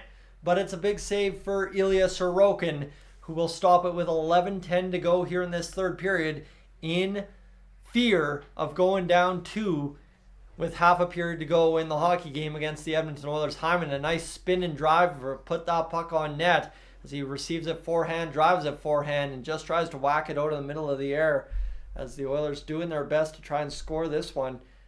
Here we go. Face off for Leon Draisaitl. 1 for 3 was the power play against Seattle. Bouchard again off the win. Gets it over to Nugent Hopkins. Down low to Draisaitl. Looking to drive back to the middle of the ice. The Oilers turn it over. Holmstrom, who took the first penalty, just able to get it down low and dump it into the Oilers' end. Here we go. Picked up by Bouchard. Bouchard will lead ahead as he will decide to carry right across the blue line. Peels back towards the near side boards, makes a man miss, picked up by the Islanders a brief moment, and they are going to chip it back the other way as Cizikas dumps it in. This one now, Connor McDavid back checking, shot fired, Stuart Skinner the short-handed save, picked up by Draisaitl right ahead to Connor McDavid, down the wing, shot on net, squeaks through, he scores! Let's go, Connor McDavid. finds the back of the net. You knew he was going to have a good game tonight. When you talk about Connor McDavid being upset at things, he usually goes out there and punishes the other team for it. And Connor McDavid brings home the 3-1 goal on the power play, 10:27 to go in this third period. The Oilers' big three scorers coming up with some huge goals here. And McDavid down the wing. That's just what speed will do, my friend. Drive the puck on net with all that speed. And at the end of the day, it'll squeak right on through as the double tap somewhere along the way puts it in the back of the net. And you look at that, it just ate up Ilya Sorokin. And my goodness, what a fortunate bounce there. Just kind of up and over his pad. Back of the net for the Oilers, 3-1. And now it's about clamping down, get some goaltending late, get some defense late. You got 10 minutes to win it here. The shot for the Oilers, shot off the shoulder of Stuart Skinner, tipped right on net by Engvall, and he makes another save. Does Skinner, third in a row from the left side. Skinner making the save, I guess, from the right side of the ice, from the left for him. And that right there is Stuart Skinner standing on his head, making a couple key saves to keep intact a 3-1 lead. Chris, glad to see you celebrating in there. It's been a good third period here for the Oilers so far. Stuart Skinner, big save. And now we'll see what Leon Draisaitl has for us here. 10-12 to go in this third period. Darnell Nurse right in front of the net in case the puck comes to him. Instead, the Islanders win the faceoff. Shot fired, save made by Skinner again. Not a clean rebound control, but the Oilers collapsed well enough, and that starts away. Now over to Hyman. Hyman, the shot on net. Save made by Sorokin again. But the Oilers all of a sudden here, driving the net, forcing the puck down low. Kane's mixed up with some Islanders. We might just have a hockey game on our hands. 30-25, the shots on goal.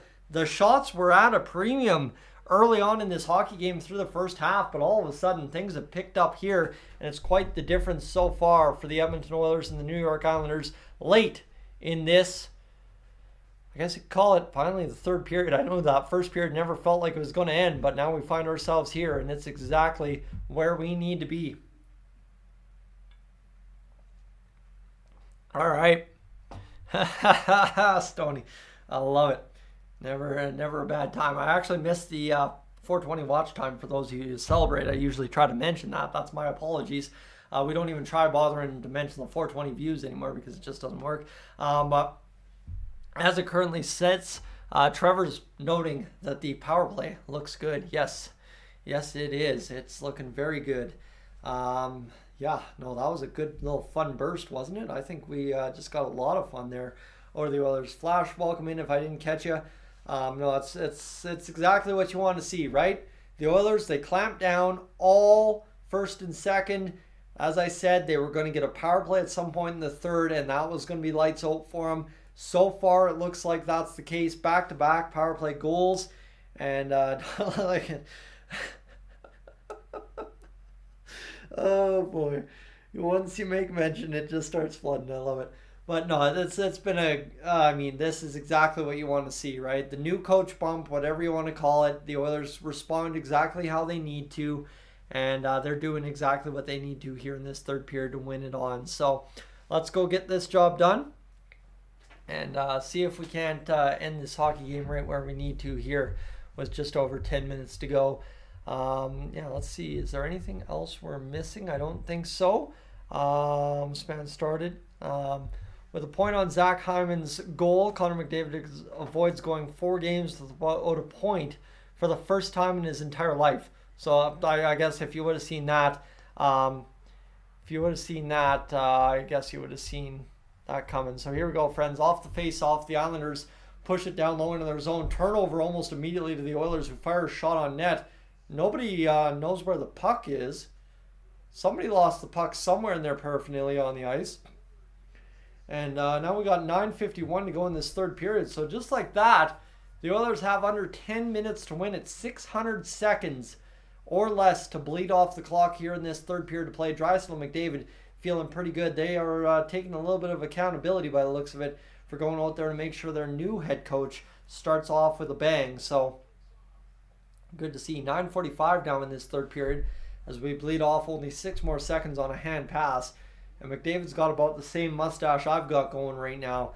I mean, it's just the blonde on the facial hair. It just most likely is never a good look. Anyway, here we go. Face off. Outside of the Islanders zone, one back by Derek Ryan, picked up by Desharnais. He'll get across to Kulak, who I think has had a very sound game. I've really loved what Kulak's done here. 9:34 to go in this third period of play. Puck played ahead to Holmstrom by the Islanders on the dump in by the Oilers. Holmstrom bats it back to his defenseman. D to D they go. Now looking for that breakout pass. Leaning on Pollock is Fogle, and now maybe more. Oh my goodness, I thought Ryan McLeod might have had a turnover. Derek Ryan looking like he might have been able to get something going for a brief moment, and here we go. We are just kind of keeping them out of the zone. The Islanders really stymied in the neutral zone here. Ryan Nugent-Hopkins now chasing the Islanders around their defensive zone. I'm not 100% sure what's going on here. The Oilers playing a 1-2-2 in the neutral zone, and it seems to be paying dividends. Nugent-Hopkins is getting his skates worth, but the Islanders not able to do anything. Now we got a 2-1-2, and now the Oilers, they're just keeping the Islanders back. Literally, I mean, this is almost old school trap hockey here. The Islanders, after 30 seconds of looking for a lane, just lucky enough to fire it into the offensive zone. They now get the offense set up, but just a wild sequence there from the Oilers, just giving them nothing to work with in the neutral zone. And then a missed bobble there by the Oilers keeps the Islanders' possession in the offensive zone alive. Shot from the side of the net, turned away by Skinner. Nelson denied again. And my goodness, okay. What a wild work there, as that's batted off the stick of Connor McDavid and up on play. We'll have a face-off in the offensive zone here by the looks of it, but that was a wild sequence there for the Edmonton Oilers, who just seemed to not give an inch in the neutral zone. The Islanders tried several ways and just couldn't get away from the guys in the neutral zone. It was a weird goal, that's for sure. I don't see that too often of the Oilers just really keeping the guys back as far as they did. Now off the face-off, looking to do something here. This one won by the Islanders, can't do it. This one shot back the other way as Bouchard will pick it up and roll it around the near side boards. Now picked up by Lavoie. He's a big man along those boards, shouldn't lose that battle and doesn't. One back by James Hamlin all the way, and now here's Evander Kane flipping it in on net on Sorokin. Both Hamlin and Lavoie driving the net. Force the face-off, and we've got less than, well, what do you calculate that? 480 seconds to go here in this third period of play. You like to see it. But that is some weird strategy there from the Oilers, and it seemed to pay off. I mean, until they allowed the Islanders zone time, but still, it's you know what? If you want to kill off, the clock by just giving the Islanders no room to go up the ice, hey, I'm good with that. Sit back and work it. As this one picked up by Pollock, puck played to the far side, played ahead to the middle of the ice and now down the length of the ice. 5 blown leads this season. Tied for 4th most were the Islanders, so maybe the goal was to give them a lead. They are a little soft right now when they have the lead. Here's Pollock leading into the Oilers zone. He overskates the puck, or the puck overskates him, one of the two, however you want to put it. This one's going to be batted along the boards. Here's McLeod coming back the other way as he'll lead across the Islanders' blue line over to Warren Fogle. A wrist shot in front, can't do it.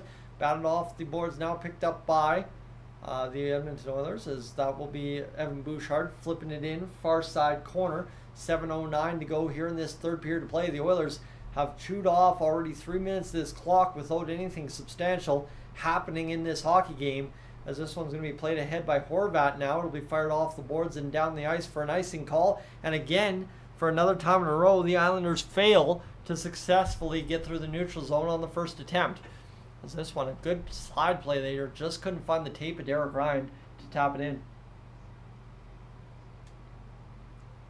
As this has been an interesting third period. The Oilers scored 2 power play goals. They look like they've got energy. They look like they're doing the right things. Face-off one, balls over the stick of Kane. Exits the zone to the Islanders. Desharnais at the blue line, though, gets it back into the Oilers' offensive end. Barzal spins it off his stick onto an Islanders tape. And this one's going to just, again, bounce around the neutral zone. The Oilers assume the position in the neutral zone and quickly get turned around as Leon Draisaitl, allowing the zone entry for Bo Horvat. He'll roll it around the boards. The Islanders, first ones to it. Blue line, the Oilers stop skating. Dobson, though, all kinds of time and space, able to work that puck down low. Hyman, though, harassed him enough to make him turn it over. And the Oilers had a chance to get it down lower into the Islanders' zone. Couldn't do it. How about this? A turnover now. Evander Kane slap shot. Wired wide. And that one looks like it went up and out of play again. We've had some weird pucks going and deflecting out. But, wow, okay, 6:11 to go in this third period. And there's Evander Kane wiring it 1.5 miles wide. Wild. That was a good sequence there from the Oilers over the past 4 minutes. We'll have another face-off in the third period here in the Islanders' end.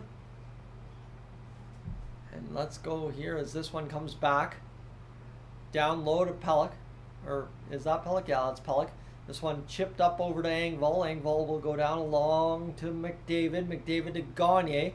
Gagne gets stapled along the boards. Picked up now by Ryan Nugent-Hopkins. Nuge drags along. 5:53 to go here in this third period. Bounced off the boards. Pelech getting it out of the zone. He will work it to the blue line. Engvall's got it for the Islanders. He'll fire it down low. Nelson sealed off there by Ceci.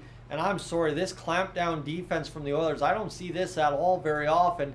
But this is where we're starting to see it. Wow, this is something magical to watch here in this third period, given the way this period's played out, or this season's played out. Here's Fogle down low to Derek Ryan. Couldn't get it in front of the net, however. Dobson takes Ryan into the boards. They're battling there. The Islanders just look gassed, to be honest with you. They are not moving their feet none too fast, spinning around Engvall. But the Oilers are now kind of doing what the Islanders did to us in the first 5, give us no time and space.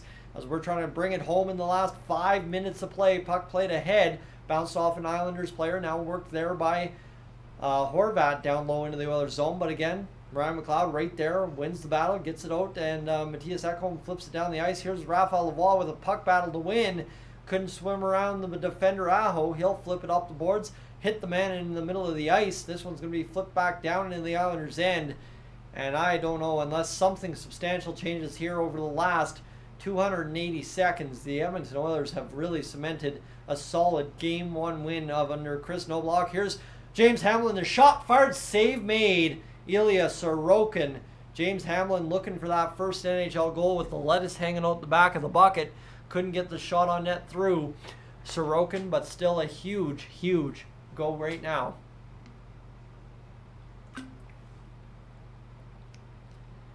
Oh my goodness, what a hockey game this has been, friends. This has been a good treat. You know what? The Oilers needed this kind of response. Of course, a lot of talk today about not being impressed with the coaching change, but they come out and they've got Kris Knoblauch behind the bench and they show up for him, and that's nice to see. So, good to see for the Oilers. You got exactly 4.5 minutes to maintain it, though, right? There's a lot that can change in 4.5 minutes. We've got a TV timeout late, so who knows what happens here for the Oilers. And see what happens late in this one. But no, this scout, you know what? Pretty much, 5.5 periods of hockey. And all of a sudden we're feeling, not rock bottom anymore. That's definitely a different feeling with this Oilers team watching the last 2 games. I think watching this game, the way it's playing out minute by minute, has been really exciting. And now all of a sudden, Peter, as you say, 4-9-1 ain't necessarily as bad as 2-9-1. We've climbed our way out and back up just like that. So pretty impressive what the Oilers are managing here through the last 2 games. Now the question is, how much longer can you maintain it? And that's what Jack's asking. Can we win the next 6 in a row to run it to 10-9-1? And all of a sudden, just like that, hello, we're back in business, right? So that's where we're asking big questions of this Edmonton Oilers team. Stuart Skinner, 10 for 11 saves in the first period, 9 for 9 in the second, and third period, 11 for 11. You like to see that. Good work there. Let's go see what happens here. Brock Nelson firing that shot on net. Stuart Skinner making the save all night long. Yeah, he allowed 1 goal, but again, just a defensive zone breakdown from the Oilers. They didn't let it break them, though. And here, how about an offensive zone face-off win? Shot fired off the side of the net. Draisaitl thought he had the puck, thought he felt it on his stick, and was dragging it around nowhere. And this one battled back to the middle of the ice in the Islanders zone. They'll pick it up. 4:13 to go here in this, well, third period of play for the Edmonton Oilers and the New York Islanders. Stuart Skinner's allowed 2 goals on his last 49 shots against. So that save percentage is about to climb, friends. 3:57 to go in this third period. If he can clamp down and not give up another goal, the Oilers in charge could possibly win this one 4-1 yet again if the Islanders elect to pull the goalie and we score the empty netter. So we are now sitting with under 4 minutes to go in what has been an amazing game so far for the Edmonton Oilers. Definitely turned up the ante in the third period. Played stalemate with the Islanders through 2, and Connor McDavid on the ice here will take the face-off against Jean-Gabriel Pageau to the right of Ilya Sorokin. 3:52 to go here in the third period. And how about Nugent Hopkins trying to win that battle again? Sam Gagner forces the play up the boards to Anders Lee. This one will be chipped out. Near side it comes. Icing call against the New York Islanders, who are absolutely gassed here in this third period. The Oilers unrelenting in this third period of play. Power plays, as soon as the Islanders made a mistake to go on the penalty kill, the Oilers capitalized, and that's all it has been since from here. So here we go.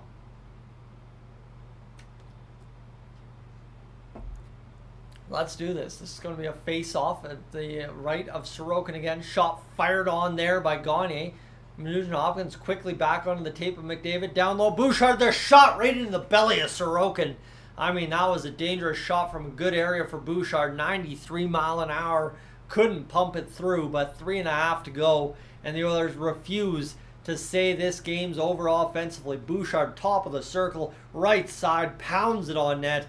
McDavid's shifty pass. And what a shot there. Actually just about top of the face-off dot. You'll love to see it. And Bouchard, I don't know who he's yelling at. There. Maybe at the Islanders bench by the looks of it. And this one won now by Connor McDavid. Played in front, taken down. Ryan Nugent-Hopkins just took a tripping call. Ilya Sorokin trying to navigate traffic. The Oilers desperately... Oh, no, they touch it up at the blue line. I was going to say desperately need to more or less... fight off as much time off the clock without allowing the Islanders a chance before touching the puck. But instead, 5 seconds later, they touched it. That's tough. Nuge takes out the feet with an ankle. And see what happens now on this an advantage for the New York Islanders. Tough go there for the Oilers, who Nuge just tries to pick his spot in front and ended up costing himself a penalty. All right, here we go. Derek Ryan on the penalty kill for the Oilers. Cody Ceci backhands it along the boards. The Islanders immediately regain the puck off the draw. This one, Dobson, far side. The shot fired on. Skinner, though, swallows it up. 10 seconds into the penalty kill. 3:09 remaining in the third period. The shots 31-30 or 32-30 for the Islanders. The Oilers, though, have 3 goals on 30 shots. Brock Nelson's been dangerous all night. If I were to say anything about a goal scorer for the second one for the Islanders tonight, it would be indeed Brock Nelson, who's been looking pretty good. We've just crossed over 200 viewers. By the way, thank you for tuning in. The Islanders with the puck in the offensive zone. They're getting to work. They're going to play it back to the point here. Roll around near side. Here's Nelson, as mentioned. He gets it down low. Nelson near side boards again. Back to the high point. Dobson gives off over to Barzal. The shot ripped, blocked in front by the Oilers. Batted free. And here comes lumbering down the ice, Leon Draisaitl. Draisaitl's got this puck down low in the Islanders zone, killing off precious clock. 2:44 to go here in this third period of play. Sorokin heading to the bench. The Islanders across the Oilers line. Tipped over to Horvat near side boards. Picked up by Barzal, now back to the blue line. And of course, I would lose my live stream feed. That would make sense. And let me hit watch live one more time and get back to hopefully catch the Evander Kane empty netter that should seal this hockey game. 4-1 for the Edmonton Oilers. 2:27 to go. Homelander, welcome in, as we've got 31 shots on net, 4 goals for the Oilers, and the Oilers back in the goal column back in the goal differential column. The shooting percentage coming through. Evander Kane finds a way to keep his pace this season, his 4th of the year, as he comes lumbering down and just basically puts that one right dead center. Empty net on the penalty kill, seals this game with 2:27 to go. We love to see it. And Leon Draisaitl with another point tonight. Is that what I'm seeing here? I missed it. My stream actually froze up. My bad. Jean-Gabriel Pageau across the line to Pierre Engvall, side of the net. Stuart Skinner seals it off, hits the side anyway. Kane's 4th goal this season from Leon Draisaitl's 13th assist. You'll love to see it, as this one's going to come in behind for Aho. Aho's going to roll it to the far side. 2 minutes remain here in this 3rd period of play. The shot looking to come from the Islanders sometime here on the power play with 34 seconds to go. They rip it around the far side boards. Picked up now by Anders Lee. High point now over to Aho, who misses the pass. And Vinny Desharnais with a $1.45 goes chasing him behind his own net. Puck comes all the way free down the length of the ice. Sorokin can't touch that one. And the Edmonton Oilers are going to have a chance to sit back and enjoy the last minute and a half of this hockey game. A very dominant win for them this evening. A solid first 40. Clamp down the offense and defense in the first 40, and then all of a sudden go out there and fire home 3 goals in the 3rd to win it with all the juice in the wheels. I guess it was. I did see Kris Knoblauch say he wants to allow Connor and Leon to play a little less in the 1st and 2nd, give everybody the ice time they need, and it worked out tonight. The shot across the line for the Islanders. Buck remaining here in this 3rd period.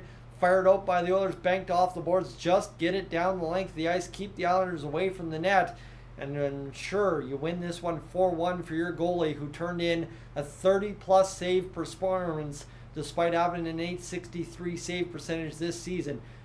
Puck fired back into the Islanders' end here. How about Hamblin on the ice here, closing it out?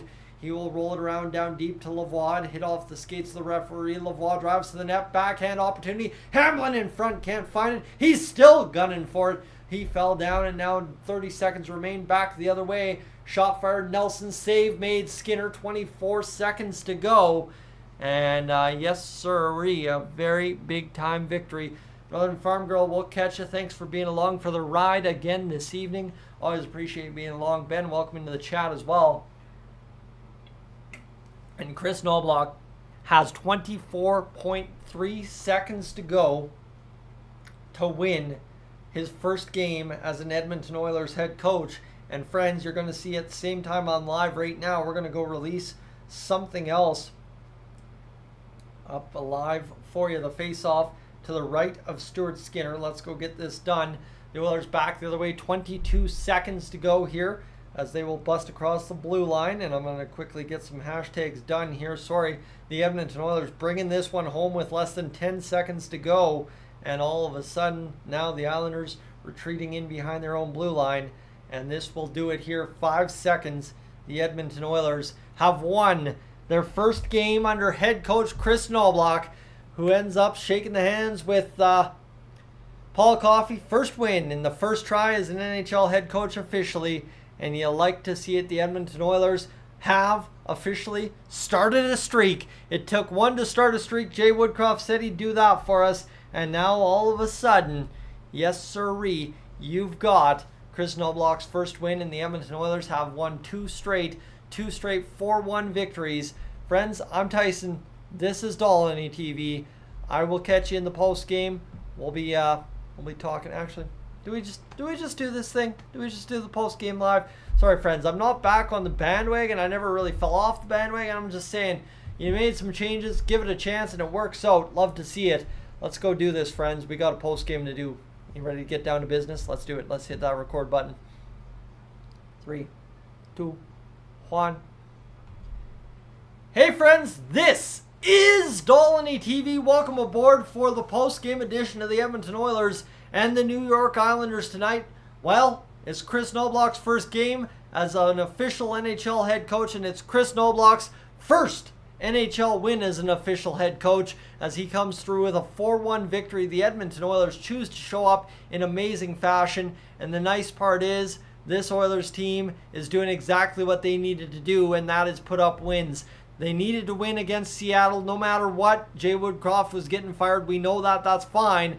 but they needed a win just as much tonight as they did against Seattle. They get it, and now all of a sudden you've won 2 straight. You're 4-9-1, and the conversation can start changing just like that, because now technically, right, you are up to 9 points. You're climbing out of the basement to some degree, and guess what? End of the day, if Seattle loses tonight against Colorado and you win against Seattle on Wednesday, you're now 2 points behind Seattle for 5th place in the Pacific Division. So things suddenly look much better than they did only just a week ago. So that said, there's a long way to go. It could just be the new coach bump. There's a whole bunch of things at play here for the Edmonton Oilers. We'll break it all down in a matter of moments. But what I will say is it was so fantastic to see this entire Oilers performance start to finish. It starts off bad, okay? You give up a goal in the first 3 minutes. It's an ugly one to give up, by the way, too. And it ends up finding the back of the net rather quickly. And oh my goodness, this is going to go sideways. But you didn't have that feeling. You didn't get that feeling. The Oilers didn't allow you to have that feeling. They come out, they keep working, they keep trusting the process. The Islanders don't give them much. They're not giving the Islanders much, and they keep working, they keep working, they keep working, they keep working. 2 periods solves nothing. And I'm in the intermission there, and I said, you know what? I got a feeling. The Oilers get a power play here. They're going to score, and that'll be the hockey game. Well, what do? They get a power play. They had one earlier. It was 4 seconds. That's, you know what? I don't need to say it. And obviously, you know what? They get a full power play. 2 minutes to work with. Win the faceoff.